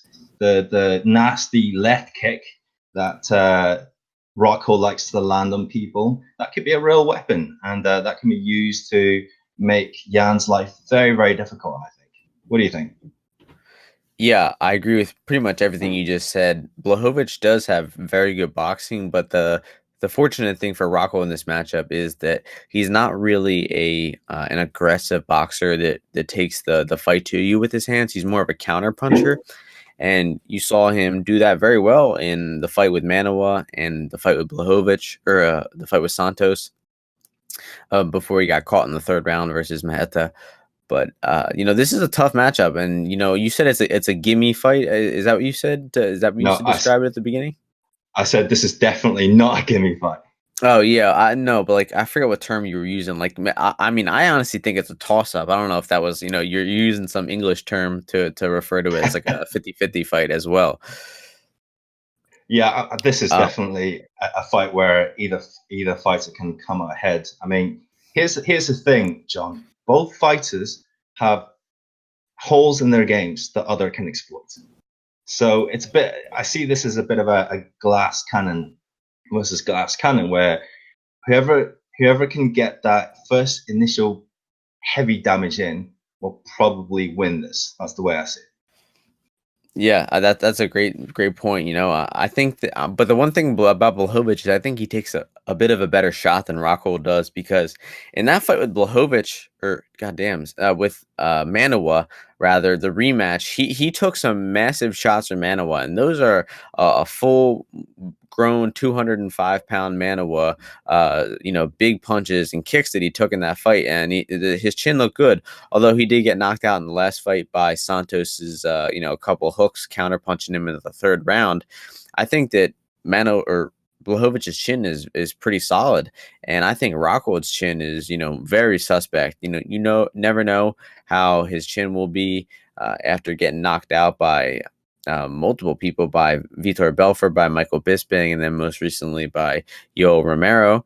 And when it comes to his boxing defense, I do not think that Rockhold is capable of fixing it. If he was capable of fixing it, he would have fixed it after he lost to Bisping. If he was capable of fixing it, he would have fixed it after he got tagged up by Branch, like you said. And now we're supposed to believe that he fixed it after he got caught with a looping overhand left from Yoel Romero and knocked out. I really don't buy that he's just going to come in here and be a much improved fighter. And the way I really think about this matchup is that I'm worried for Luke, honestly. He's coming up in weight. He's coming off that 1.5-year layoff. Who knows how dedicated he was to training at that time. He's always got modeling gigs, and I think that he's got a great career path, as in his back pocket if he wants to use it. So I'm not saying that his motivation isn't there and that he's got one foot out the door, but he does have a very reliable, a very wealthy plan B to go back on if fighting doesn't work for him. And I don't know, the fight with Yoel Romero, I saw it on his face that he didn't have that killer instinct. He wanted to fight Whitaker, and he got Romero instead for the interim title, and he wasn't feeling the fight. He didn't like the matchup. He didn't want to fight Yoel, and he had low intensity, low aggressiveness in that fight, and he got knocked out. So I really don't think that Luke Rockhold's career has much more potential. I think that his ceiling has been set as the middleweight champion. I think that he's coming in here against Jan Blachowicz, who's a very well-rounded light heavyweight, and I think Luke Rockhold's going to have to pack 2 lunches on Saturday night if he wants to have a competitive fight with Blachowicz. And I think that obviously he could come in here and have the motivation and look like the old Rockhold and stick to a kicking game plan and look good in there. But I don't see it. I like Blachowicz's chances in this fight, and maybe I'm a little bit influenced by the fact that Blachowicz is almost a 2-1 underdog, and I'm kind of falling in love with the price a little bit, and I'm just thinking that Blachowicz is going to win. But I really like Blachowicz's chances, and I didn't think this way until yesterday or 2 days ago. I started watching the tape on these two, and I just saw that I saw the look in Rockhold's eyes during that fight, and it seemed like the fight was out of him with Romero. It seemed like he didn't really want to be an MMA fighter anymore. So maybe I'm generalizing things and making unfair accusations. But what do you think about what I just said? Does any of that make sense, or do you think I'm kind of jumping ahead? No, I tend to agree with you. I think on the line, Rockhold as such a big favorite. I think he's minus 220. It's a very large number. That's a very, very big favorite for somebody who's moving into a new division. I think you're absolutely right about the stage of his career. He's not going to be able to fix certain things. They're going to be ingrained habits that he's been using his entire career. Very, very difficult, such as that low right hand, that low lead hand. He never keeps that hand up, which is how Bisping was able to catch him. And it's gonna be very interesting. However, I'm gonna play the devil's advocate a little bit in this one, and I'm gonna say Jan has a very boxing centric stance. He's very heavy in that lead leg, and we've seen Rockhold very effectively chop that lead leg, going to the inside with that power kick, going to the body. And one of the other things Jan does, which is very bad for this particular fight, is he likes to lower his hands to block body kicks. I saw him doing that in the Santos fight. Now, here's the thing. As a southpaw, Rockhold can go low to the leg, to the body. And if Jan keeps dropping his hands like that, he can go high, right? It's the classic Crow Cop game plan. And it's the same thing that Valentina Shevchenko was using to send poor Jessica Ai to the Shadow Realm. It's a classic southpaw strategy that you can use to punish orthodox fighters that drop their hands like that. So definitely there's some dangers in that fight for both guys. But I agree with you. The line is far too much in the favor of Rockhold. I'll be much more confident if he had a fight at 205 already and he looked good and he could take a punch. But we don't know that. I mean, you're right. 20 pounds is a very large amount of weight. Jan is going to be punching far harder than pretty much anyone Luke has fought in his career, maybe with the exception of Yoel Romero. I just imagine Yoel to be a monstrous puncher, so you don't quite know on that one. But certainly he's going to be at a level at a level above the rest of the competition Luke has fought. So it seems like a strange line to set. Yeah, I just think that I forget what this line opened at, but I think the public has just bet Rockhold up a lot. I think the public has a shame or a tendency to bet, for old ways. They see Rockhold coming back and they see as not a non-elite striker in Blachowicz, and they think that it's a winnable fight for him, and people are betting that up. And I've seen a lot of good bettors on Rockhold this week, so maybe we're missing something, but. We're both liking Blachowicz's chances in this fight. It should be a good one. We talked about this one already for 10 minutes, so we got to move on to a different one. But so what other fights on the main card are interesting you the most? We only got a few more besides the title fights before we get into them a little later. But what are you more excited for? Well, I think I know the answer to this question. Let's talk about Askren and Masvidal. What are your thoughts on this fight, just off the top of your mind? Wow. Okay. So Askren's second bout in the UFC, he is certainly not getting easy matchups against Jorge Masvidal, a man very well known for his three-piece and soda combo. Let me tell you that much. The thing about Ben Askren is that his game plan is obvious, and I don't mean that it's easy to fight him, but you know exactly what you're going to get when you do fight him. Ben Askren is looking to take you down and keep you there. If you get up, he'll try to mat return you. That's it. Let's be honest here. His stand-up is non-existent, right? So every second Askren is on the feet, it's a second he's risking getting badly hurt, especially against a guy like Masvidal, who, has had so many fights. He's an experienced vet, very, very extremely well-rounded.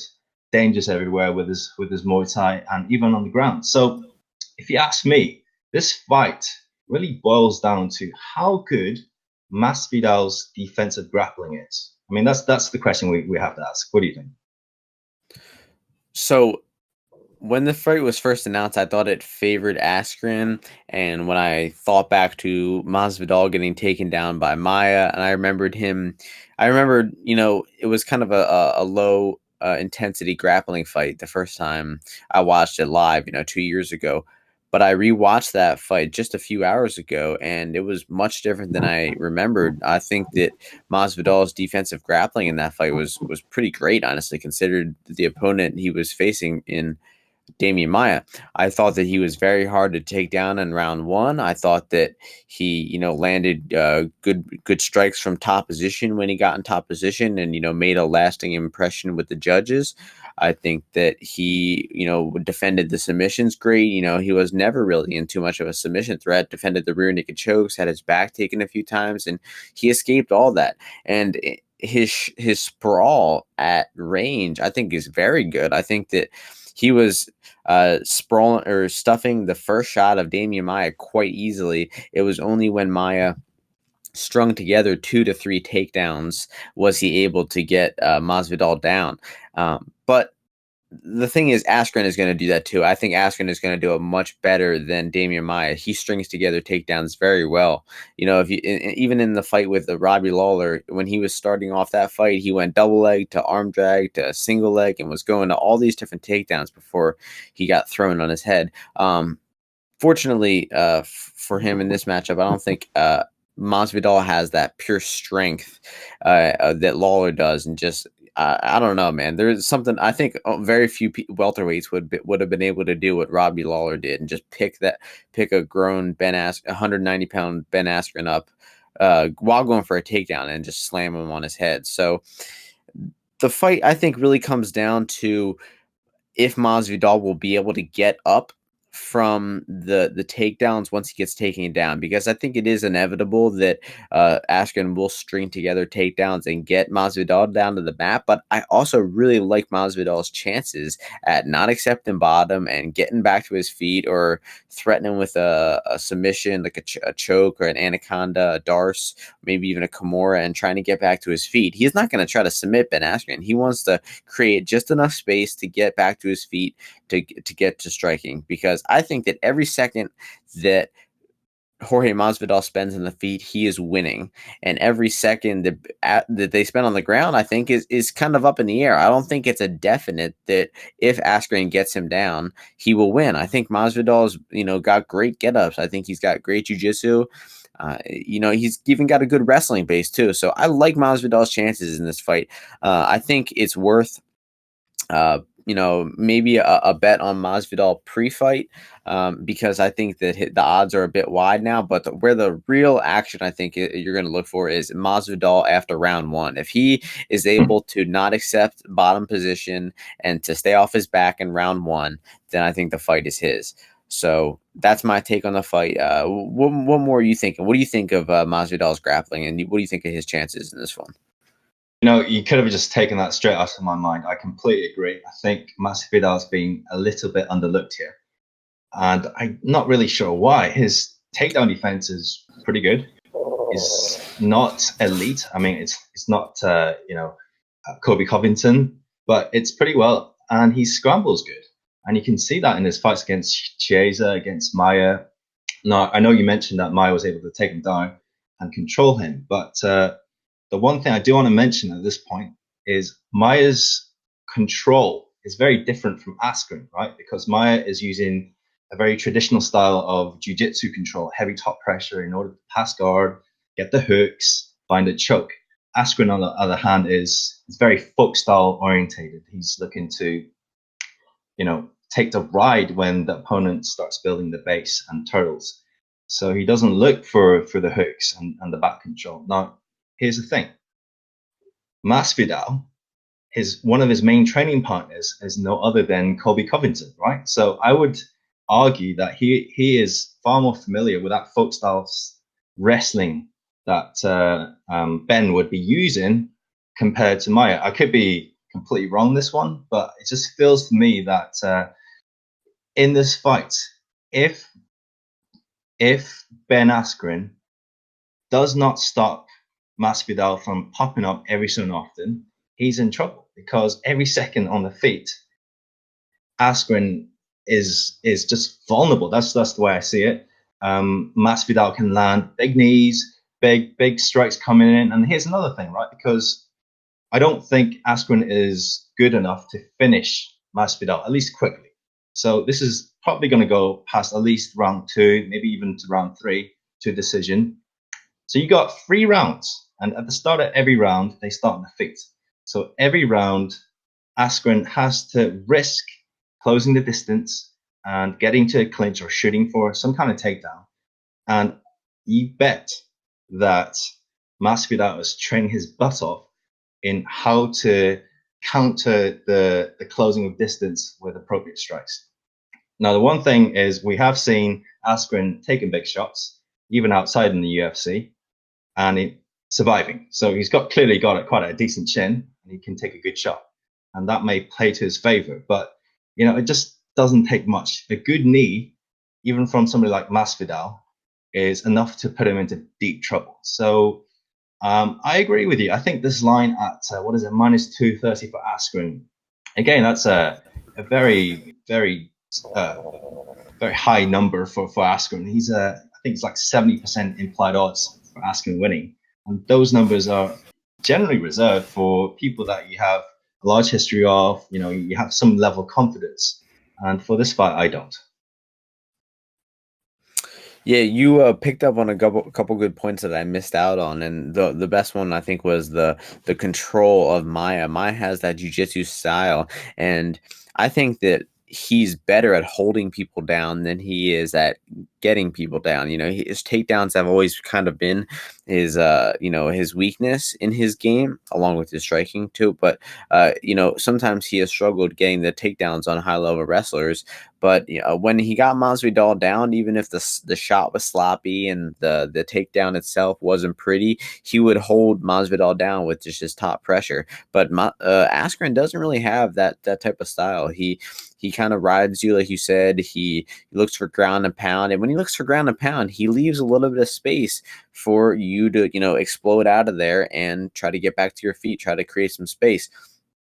So that is where Masvidal, is going to have to make the most of his opportunities. If he gets put on his back, he's just going to have to wait for that right when Askren tries to step over his guard. He's going to have to create that space, get back to his feet.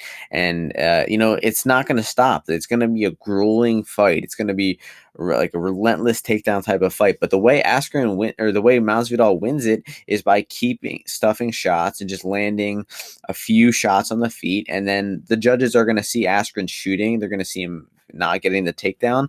And I honestly think that Masvidal has a good chance of winning a decision, even though what you said about the fight starting on the feet and Masvidal being a very dangerous striker. I don't think he has that one strike knockout power. Now that sounds kind of silly coming off of the knockout win over Darren Till last fight, when it was kind of a one punch knockout. He hit him with that lead left hook and pretty much knocked Till out with one punch, although he followed it up with several more punches. But he was setting that punch up for a while. He was taking over that fight. He was outboxing Masvidal, and that was a punch that was accumulated over time. I don't think that Masvidal has a good chance at knocking Askren out on the way in. That's what everyone said about Conor. Oh, Conor's going to knock Khabib out on the way in. Well, he really didn't even have a chance, I think, to do that. And I fell victim to that narrative.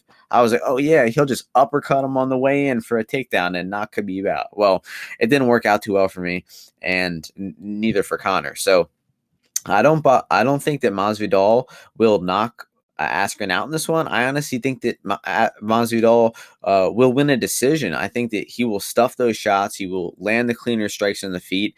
Askren's going to be diving and shooting for legs and ankles and anything he can grab a hold of. But Masvidal is going to be sprawling and brawling, avoiding that takedown, avoiding the grappling, and win his way onto a decision. I'd say he's going to win the rounds 2 and 3 and take this one 29-28 on the cards. What's your official prediction for the way it ends? Oof, I mean, this is a tough one this really is a tough one to predict. The way I see it, Masvidal does everything right, but just gets out wrestled and outpointed for a decision.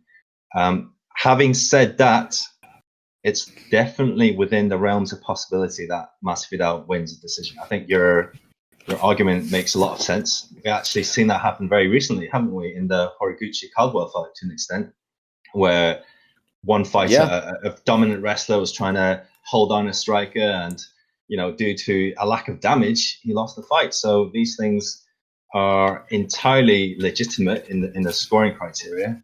And at 190 as the underdog, Masvidal is definitely value. I think it's a good value bet here. I disagree with that line.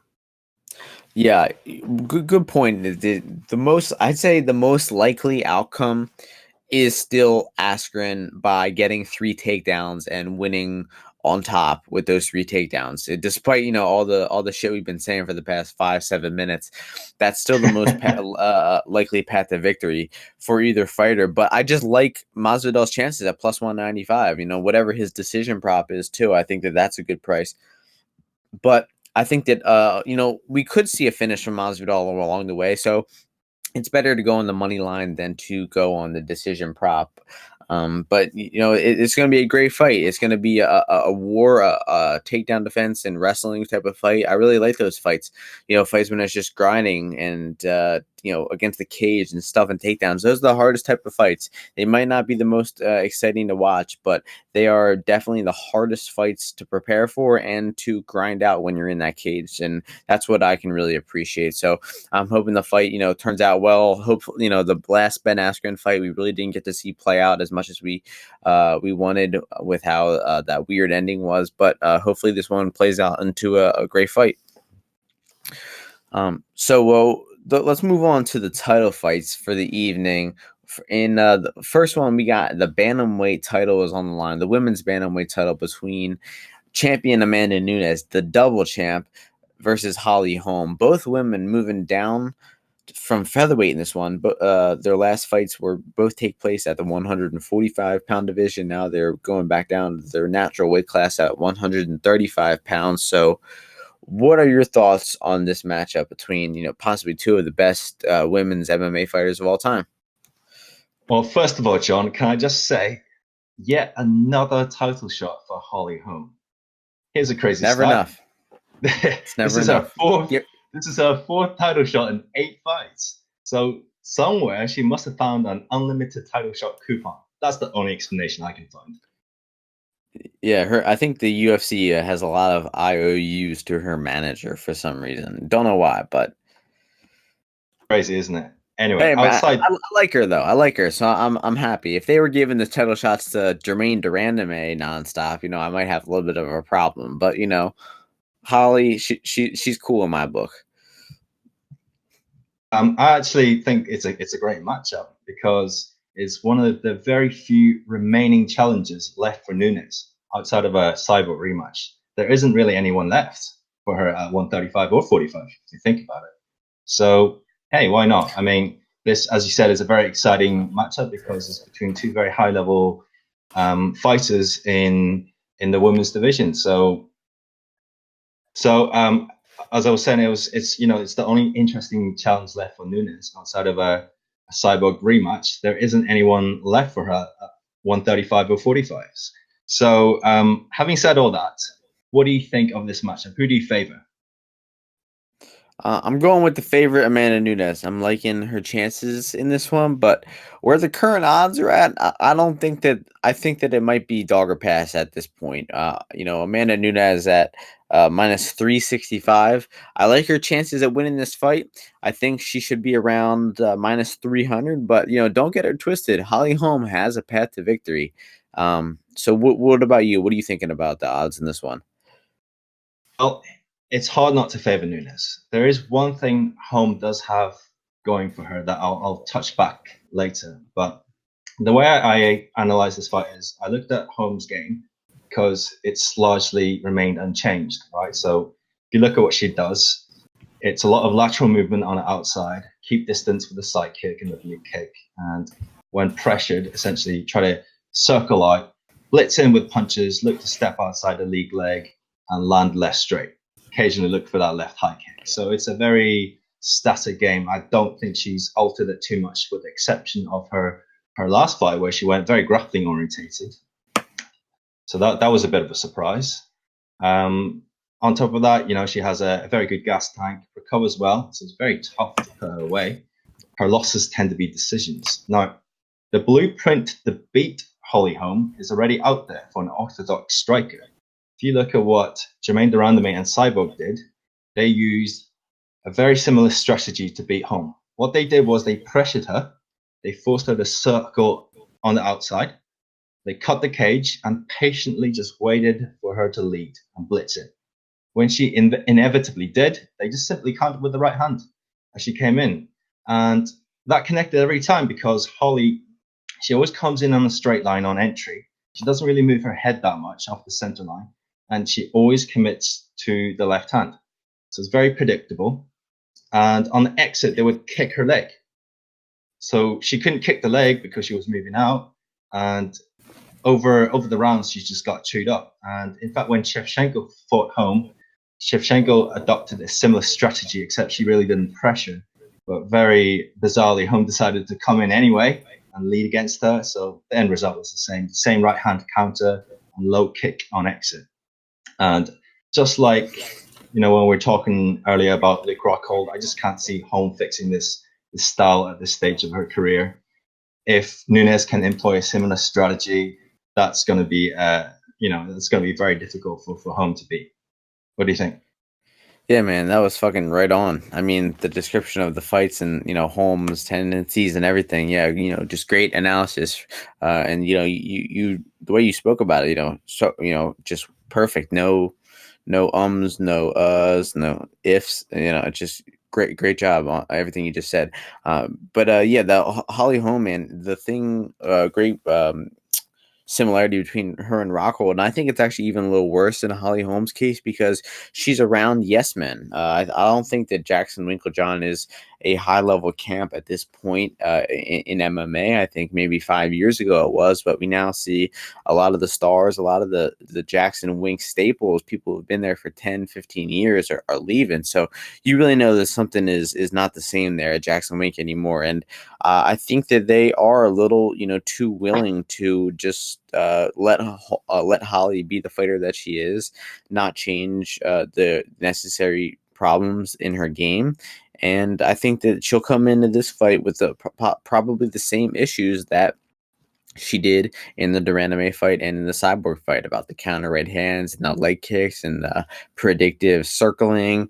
And I think that really her output and her activity in the Cyborg fight hurt her too. I think that after she started getting hit with those counter right hands, her output dropped off big time, and she just did not throw enough to win that fight. She, won a few rounds. She fought well, considering that she was fighting a dangerous opponent in Cyborg, but she also fought a little scared, like she was feeling the extra 10 pounds of the weight class. So it should be a closer matchup this time with Nunes, being around her size. But as we learned last fight, Amanda Nunes punches a lot harder than Chris Cyborg. So I think that, I don't think Holm has ever been finished in MMA. But, of course, no one's really thinking about that in this matchup. I think everyone's kind of thinking about who will outstrike the other over the course of a 5-round fight. And, people are kind of forgetting about the Nunes knockout threat, like she hasn't knocked out, the past few women that she's fought. And the only woman who's been able to survive with her over the past 6 or 7 fights has been Valentina Shevchenko, who is one of the top 2 best female fighters on earth right now. So, and we're also kind of thinking about both of these women can grapple. Amanda Nunes has got that black belt. She's got the few submissions on her resume. Over great grapplers, Sarah McMahon, Misha Tate. She submitted both of them with rear naked chokes. She's got great ground and pound from top position. I could list off the finishes from top position as well. She's got a lot of them, a lot of ground and pound finishes. So when it comes down to grappling, I think Nunes is the better grappler. Even though Holm, like you said in the Anderson fight, she had great offensive wrestling, had great top position, and really just game planned so well for that fight, and you realized that her opponent sucked at grappling, and just exploited it perfectly. So if this one ends up on the canvas, I expect Nunes to be the one in charge in top position, and possibly getting a submission as well somewhere along the line, because Holm has struggled with submissions as well. So it really is a great fight. It's a good matchup. Even though we were kind of joking around about Holm getting that title shot, as you said, there's the talent pool is thin at 35, 45. And if Amanda Nunes wins this fight, she will have beaten every single UFC and Strikeforce bantamweight and featherweight champion. That is just such a mind-blowing statistic, that she could have beaten, Bud and Tate and Shevchenko and Rousey and Cyborg, and the list goes on and on, man. She's just incredible. So huge fan of Amanda Nunes. Big fan of Holm as well, but I like Nunes in this matchup, and I don't think she finishes Holly, though. I think she fights smart. It's a back and forth kickboxing type of fight, and I'm gonna pick Nunes to win 49-46. What's your prediction for the fight and everything I just said? I think I tend to agree, but here's a question though. Are there any weaknesses in Nunes's game that Holm can exploit, do you think, John? I think that Nunes could struggle with the range if Holm is using the leg kicks and the body kicks appropriately. I think that Nunes could struggle to get into the pocket if Holm is kicking her. I think that's when we might see a takedown out of Nunes if she's struggling to get into that boxing pocket. Was that what you were thinking as well, or you got something else? Yeah, it's interesting. I was trying to rack my brain to figure out how you would be able to find a high level game plan that would be reliable against Nunes, because she's pretty good everywhere, as you just mentioned, right? I mean, her striking's pretty advanced. She punches so hard, and another thing is she has really underrated low kicks. Actually, I just want to quickly raise that point. She buckled Cyborg's stats with just one low kick, completely ruined Pennington's lead leg in one round, and she landed a fair few against Shevchenko too. I think something like 65% of Nunes's total strikes, significant strikes in their second fight, were to the legs. So obviously not as effective at crippling Shevchenko, but that's more about Shevchenko's game than anything else. So very, very difficult to find any weaknesses. But I did mention earlier there was one thing going for Holm, and I might be stretching a little bit. So do call me out if you think this is wrong. But listen, just hear me on this one. Nunes has historical problems with her sinus. Now, Nunes has partly attributed her old gassing problems. If you remember in her old fights, she used to gas very easily. And I think part of that was her poor energy management. She would like to throw a lot of power strikes early on. But also part of that, at least according to her, according to the press releases, she blamed that on her sinus issues, which apparently is made worse by the dry air in Vegas. Now, the last time she had that issue was when she fought Shevchenko the first time at UFC 196. She gassed out very badly by the third round. Since then, she has not gone to a single second round in Vegas. All her fights have either been not in Vegas, or she's been so dominant that it was over in the first round. So, I mean, this could be a complete red herring. It might not even be a problem anymore. No, I like it. I like the sound of it. All I'm saying is it's untested. Yeah. She's untested. She hasn't been pushed. She hasn't even gone past the first round at Vegas. So if Holm manages to survive early on, puts a decent pace, there could be a question mark over Nunes's performance late. And one of the things I did notice in the Pennington fight is rounds 3 and 4, she got a little bit sloppy, right? Her hands started dropping a little bit after strikes. It wasn't so high. She wasn't blocking so well. So I mean, that's definitely a question mark. But if I have to look at it, I have to look at the technical analysis, given how well ATT have prepared Nunes for each of her opponents and the obvious weaknesses in Holm's game. I have to agree with you. I'm going to go with Nunes by decision. I think Holm is just too durable to be finished. And here's another thing to be aware of, prop bet wise. I think there's great value on Nunes by decision. It's at plus 215, and also Nunes by unanimous decision at plus 325. I mean, it seems very unlikely that if it does go to a decision, she gets a split or majority decision. So Nunes by unanimous decision at plus 325 seems like good value considering how much of a big favorite she is, and you only really need to win 25% of the time to be profitable. So, you know. Yep, that's a great point. I like that. I like the little bit of conspiratorial thinking there too. You know, I kind of started the podcast with a little bit of outside the box conspiracy theory thinking like that. So, you know, that's a good point though. The sinus problem, she was forced to pull out of the fight, and Holly Holmes got a wicked jab. She could, you know, she busted the nose of Cyborg, not broke it, but Cyborg was leaking pretty bad from the punches of Holm in the second round. And so, like you said, she has not gone past round 2 since UFC 196 in Vegas with Shevchenko. And, you know, she's had relatively easy fights since then. I mean, who tested Amanda Nunes since Shevchenko, really, in the past, couple of years? Her past, all of her past 6 opponents, besides Shevchenko, she's finished. And finished, with relative ease. It took her to the 5th round with Pennington, but man, she put an absolute beat down on Raquel Pennington in that fight. So, Holm, don't write her off. She does have a path to victory. She can pull this off. She is an incredible fighter that's risen to the occasion before. And what a story it would be for her to come back and get this upset victory after the upset victory over Rousey years ago. But unfortunately, I think the odds are stacked against her in this one, and she's fighting a different beast in Nunes in this one. So yeah, I'm going with Nunes as well by decision, and that leaves us with the main event with John Bones Jones risking his undefeated record against Thiago Marreta Santos. So before we talk about the matchup, are you a John Jones fan, Jamie? I cannot be a John Jones fan based on his outside life. But let me tell you, that guy always puts on a very good performance inside the cage. So as an MMA fan, I don't have to be somebody that likes him, but I can appreciate him. Does that make sense? Yeah, of course. I wouldn't. I wouldn't consider myself a fan either. I mean, how can the dude have fans? He's let people down so many times.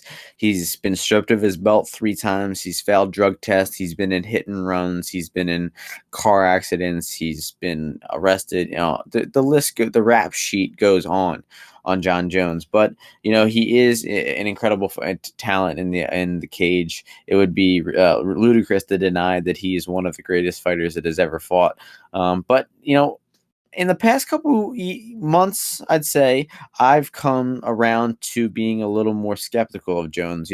If you asked me last year or 6 months ago who the greatest fighter of all time was, I would have said it's John Jones. But now I really think it's still open for debate. I don't think that you can say that John Jones is a better fighter than Jose Aldo or than Anderson Silva or George St. Pierre because I think there are holes in John Jones's game, and the biggest one would be boxing. He has never really had, great boxing. I think that his defense has always been a little suspect. I think his defensive boxing is actually better than his offensive boxing. I mean, there are very few times throughout his long, long career that we have seen good displays of boxing from John Jones. And I might be wrong about this one. You can correct me, but I think that for being one of the greatest fighters ever, I think that John Jones's boxing is just a little underdeveloped for the level that he's at. What do you think? I tend to agree. It's definitely his main weakness in this game. If we quickly summarize his game, it essentially revolves on controlling the outfighting range, right? With high volume kicking, long straight punches. He has an absurd reach, 84 inches. I mean, that's just nightmare for his opponents. And he's able to just tag his opponents where they can't fire back. But when the distance is closed in the pocket, his boxing, as you said, is just very, very sloppy. It's not very sharp. It's not very crisp. So what he does is quite clever. Is he he just chooses to clinch up. You don't really see much of Jones in the pocket. I think that's a deliberate choice by him. Every time there's any threat of it going to the pocket, he clinches up. And that's not a problem for him because Jones just happens to be very good in the clinch, right? He's good at forcing his opponents to the fence. And then from there, it's elbows, it's knees. He's got that the shoulder crank that he displayed against Glover. And that's a very nice touch. But Jones also has his offensive and defensive wrestling from there. He's got a Greco-Roman background. So, you're absolutely right. His boxing is definitely his main weakness. And I cannot count the number of opponents that have tried to get into the pocket with John Jones and tried to land big shots. And he's able to just get past it, just using his physicality, his incredible frame and range, just get out of it and just basically dictate the fight where he's best at. Yeah, so well put. We agree that he has weakness with boxing, but he's just phenomenal at avoiding boxing exchanges, tying people up in the clinch or level changing or staying at range. He's basically made a living off of avoiding exchanging in the pocket and big firefights type of fights where people are just trading and throwing punches. That's not his style, and he very rarely gets in exchanges like that. And unfortunately for Thiago Santos, that is where he really thrives. I think, even though you might think that he's, a wild, untechnical guy who just goes out there and brawls, he is a technical brawler. He's very comfortable in the pocket. He's comfortable getting hit. He'll take one to give one, and he just likes being in a fight that is, wild and uncontrolled. And it doesn't matter if he's winning or losing or hurt. He will just try, just crazy shit in that octagon.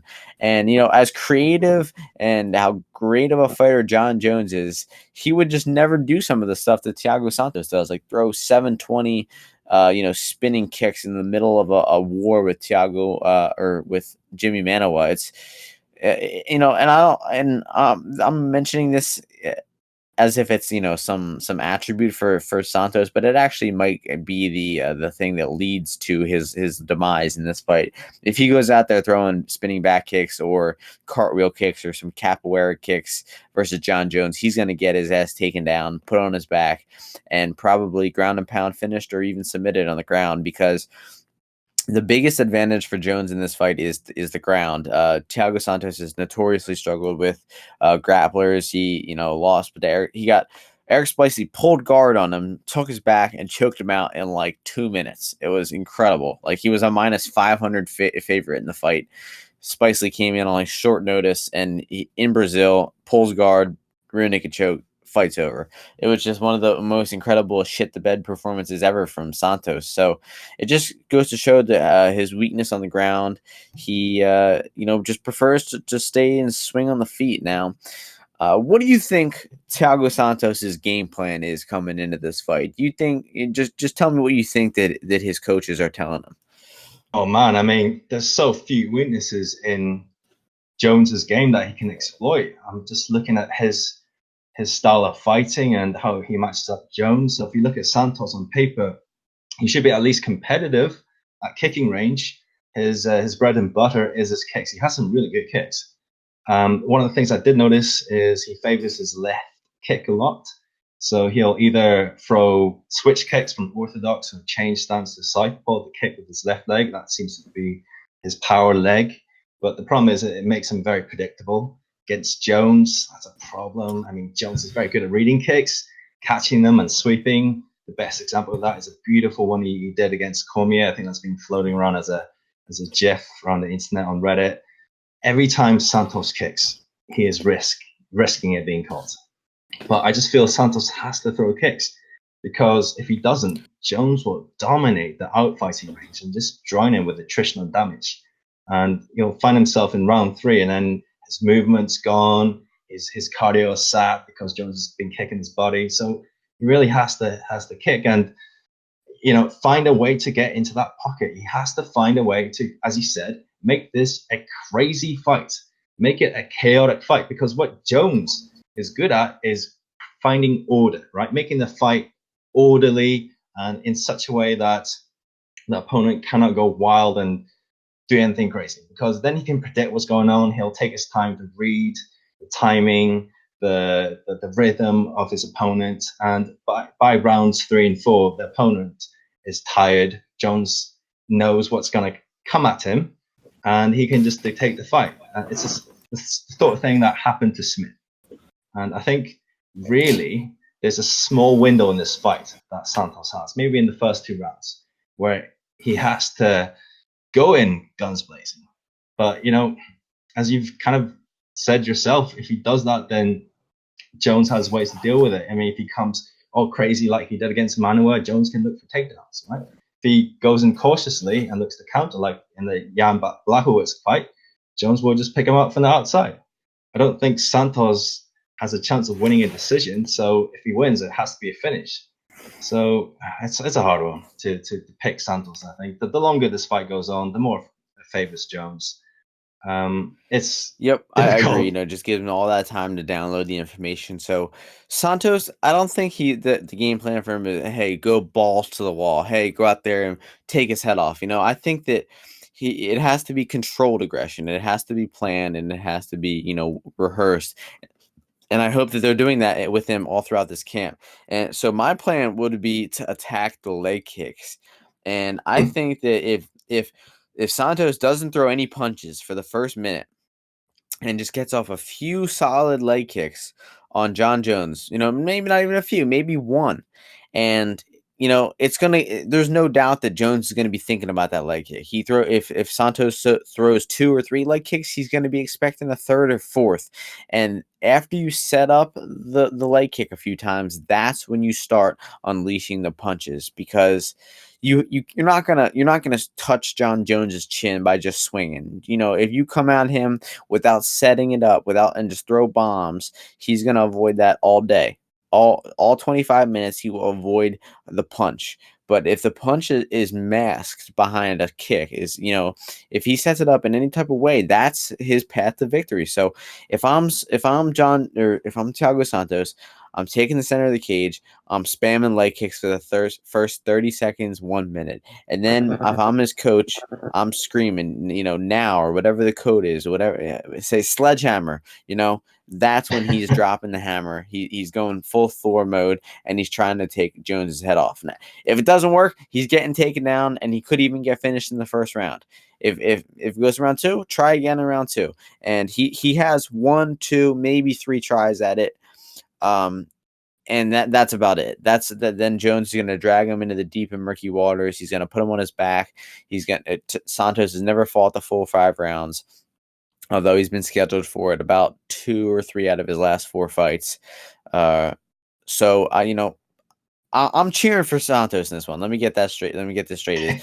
I've loved Thiago Santos. I've known that every time that this dude's on TV, it's gonna be screaming at your TV type of television. His last fight, he made us wait for a little bit. He made us wait 10 or 11 minutes before he went off and threw those bombs. But he fought smart in that fight, man.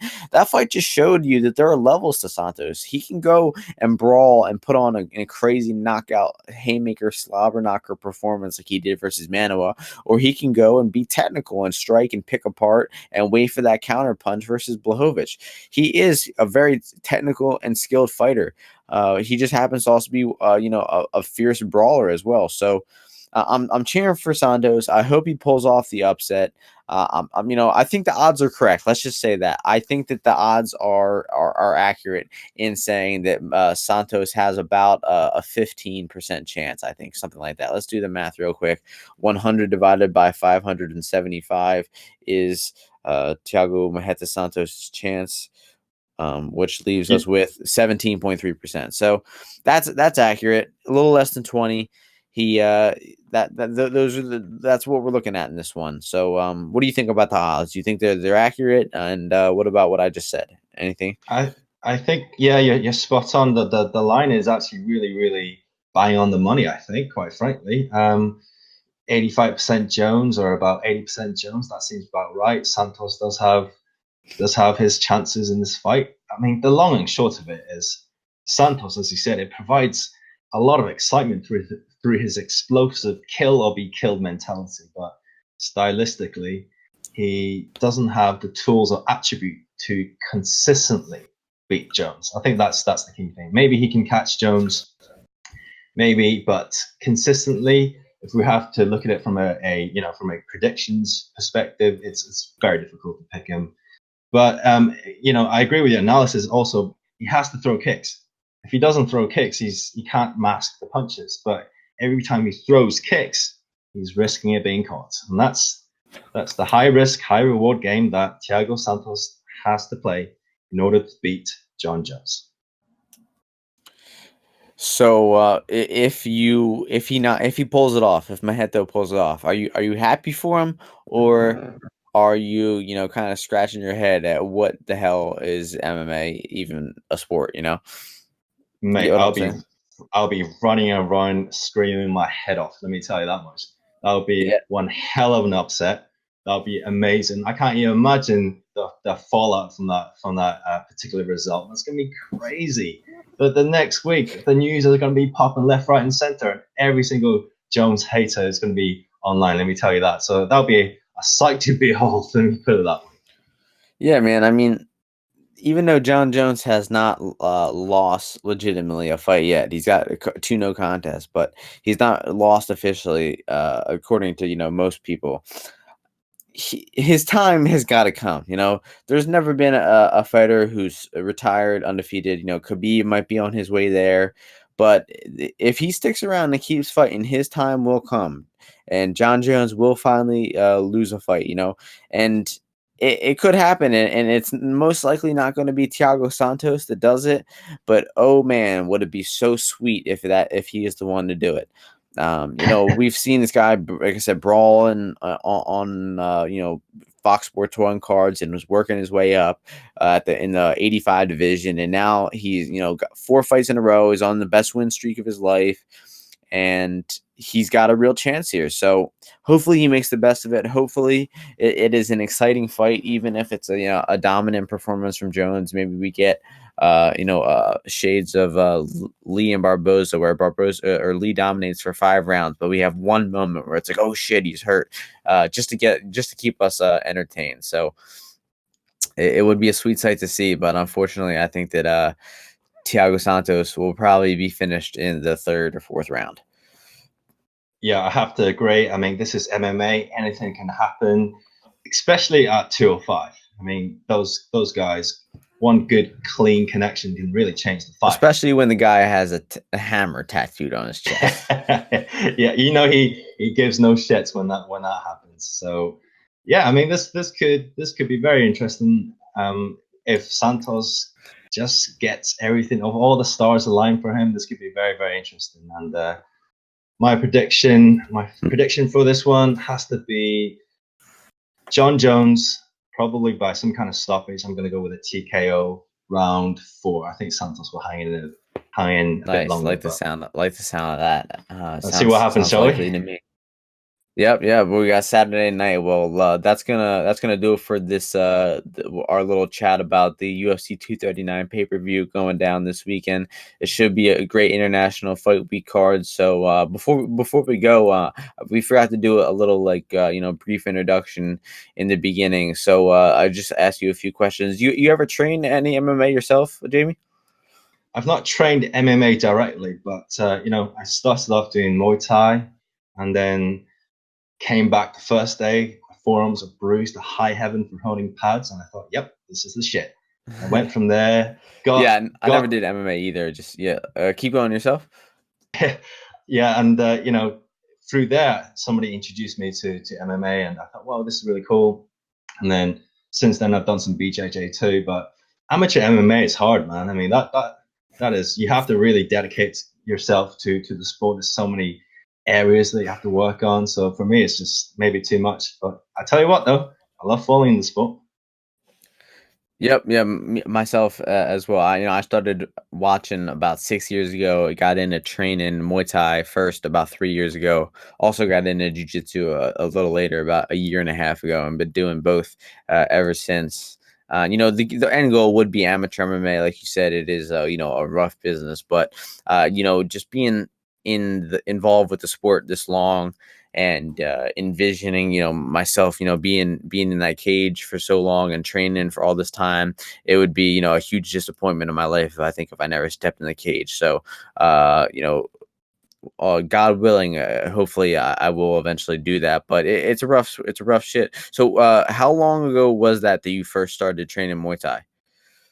It's about 4 or 5 years ago. So I've been doing it on and off ever since. Obviously having And moved a few no times. UFC before that. You No, never not really really. followed it.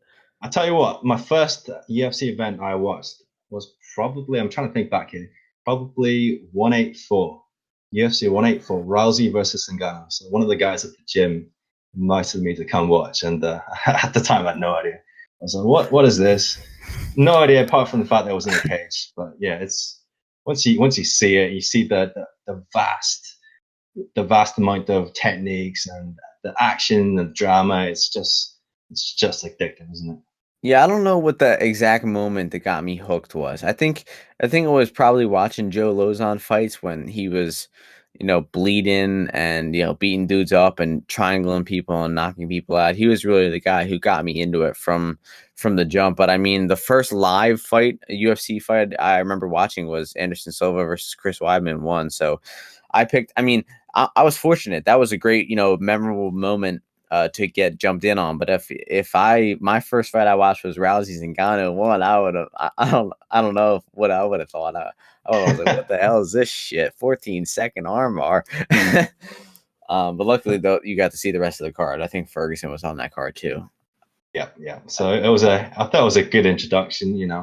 But yeah, there you Yeah, go. I mean, I'm sure. I mean, Rousey, love her or hate her after the fact, she introduced, millions of new eyes to the sport. Gotta love her for that. Um, and so, what do you prefer? You started Muay Thai, but you got into Jiu-Jitsu. Do you think that you have a preference for one of them, or you got a lot of love for both? It's hard to decide.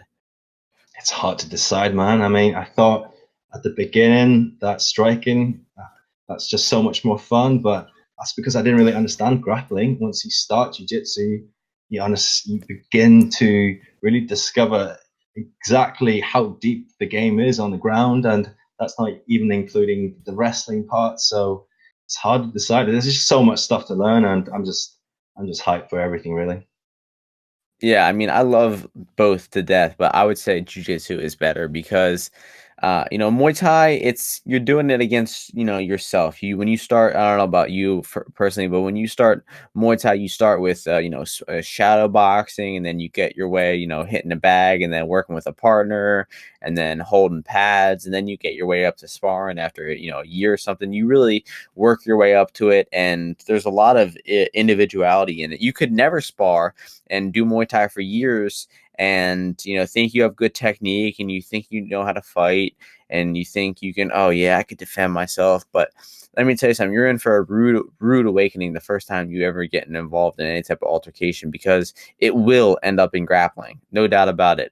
You're not going to just box it out on the streets or something whenever you get involved in it. So I think jiu-jitsu teaches you the real, self-defense, the real, it humbles you. You get someone on top of you, like, you know, you can't move. It's a different type of feeling. It's something that you'll never really feel like in Muay Thai. So I think that I mean, I personally, I thought I was, I'm kind of describing this from experience. I did Muay Thai for a year, and then I was involved in a street fight, and we ended up on the ground, and I tried doing a guillotine like I saw in the UFC, but it wasn't working for some reason. I couldn't understand why. I was like, come on, dude, I did this shit just like Perez does, but it wasn't getting the tap. So I had to get myself involved in jiu-jitsu a few months later, honestly. So that was a humbling experience. Losing that fucking street fight really got me. Was I took it as one of the best learning moments of my life, and really, it lit the fuel for the jujitsu of fire in my heart. I tell you what, though, first time you spar in Muay Thai or any kind of striking, I'm going to use Muay Thai. The first time I sparred, at least, and I took a single low kick from somebody that could actually kick. Oh my goodness! Oh Yeah, my goodness! The that was a great power moment. That was a great moment, wasn't it? Oh my, yeah, it's just like, what the heck is going? I could barely stand after one kick, and Yeah, it's well, it the just like fortunate the levels, isn't it? the fortunate thing at our gym is we like when it's your birthday, people leg kick you, and so we will like line up at the end of class. Oh, it's so and so's birthday, and you'll get out there. And usually the people we don't do with shin guards because the class is over, everyone's got their stuff off, and most people are just tapping you, tapping you, tapping you. People you don't know who you're just training with, but then like your friends come up and they fucking dig in like your thigh with their bare shin, and that's when you really really feel it. I remember I was going away to college, and they're like, "All right, John's going away to college," and then I was like, he's giving us some leg kicks, and I stand up there, I'm like, I'm not gonna have to do a lot of walking and like moving tomorrow, and then wham wham, my leg was dead legged by in the next minute, and it wasn't too bad though. I was still grateful I got the leg kicks even though I was sore the next day. Yeah, it just shows you I there's a think level to this game, getting isn't it? yeah, I mean, getting punched in the face, I think, is more of a waking up type of thing. Uh, it's I mean, it takes a while to get used to it, I think. But lately, I think I've had like a switch where I was a little bit scared to get hit, and didn't like getting punched a little bit. But now, in the past, couple of times I've sparred, I felt an improvement in my eyes. Not flinching as much and not being as scared, and being willing to engage. So making improvements. Yeah, I mean that's never pleasant, isn't it? Some people can't deal with it at all. Sometimes you have. I remember people starting sparring and the first sparring session, and they just think, no, can't do it, can't do it. It's not in that. I don't think it's a particularly natural feeling getting punched or kicked or anything in the head. So yeah, I agree with you. I mean, that's one advantage jiu-jitsu has, where there's no wear and tear to your head. I think that's huge. I don't want to end up with some kind of degenerative disease when I'm older, and that's one of the advantages of jiu-jitsu. You don't have that cumulative damage, right? You can always be a bit more gentle in your rolls. You can flow roll and save yourself all that wear and tear. So maybe you're onto something. Yeah, I think it's a little. I don't know. I think it can be both.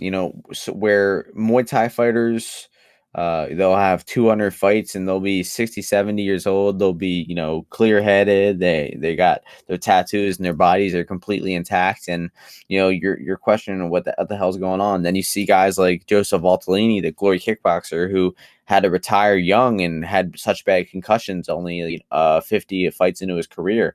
And then there are jiu-jitsu guys who I'm sure who are rolling into their 70s and feeling good, and then some guys suffer bad injuries and at 30, 40, and have to stay off the mats the rest of their career. So there's always going to be trades, ups and downs to each one, and that's why you got to do both. You got to you got to strike and you got to grapple, whether it's jiu-jitsu or wrestling or boxing or Muay Thai. I think it's very important for everyone to mix it up and make sure you're becoming well-rounded. Couldn't agree more, my man. Couldn't agree more. All right, my man. Well, it's been a pleasure talking to you, Jamie. With the way, like I said, I complimented you earlier, but the way you break down fights, man, it's great. You talk nice and slow, and so people get the point. You lay it out very well. You're very well spoken. No stutters or or uhs or ums like I do constantly. But it was great having you on, man. Really liked talking to you, and we'll have to make this a more frequent occurrence. Absolutely. Appreciate the compliments. Thanks again for having me. And I look forward to a great card. Let's see what happens. Yeah, man. You got any social medias? Anything anybody can follow you on? You got a Twitter or anything you post your MMA thoughts on? No, not really. I do this recreationally. I mean, the only thing I do for analysis is just to find out good bets so I can make a bit of money. But you can find me on Reddit. My handle is Adventure9000. I sometimes post some analysis or thoughts on there. Awesome, my man. Well, it's been a pleasure having you on the Marshman MMA podcast. I hope you enjoyed the podcast this weekend, and I hope everybody enjoyed listening to me and Jamie talk about the UFC 239 pay-per-view. Catch you all later.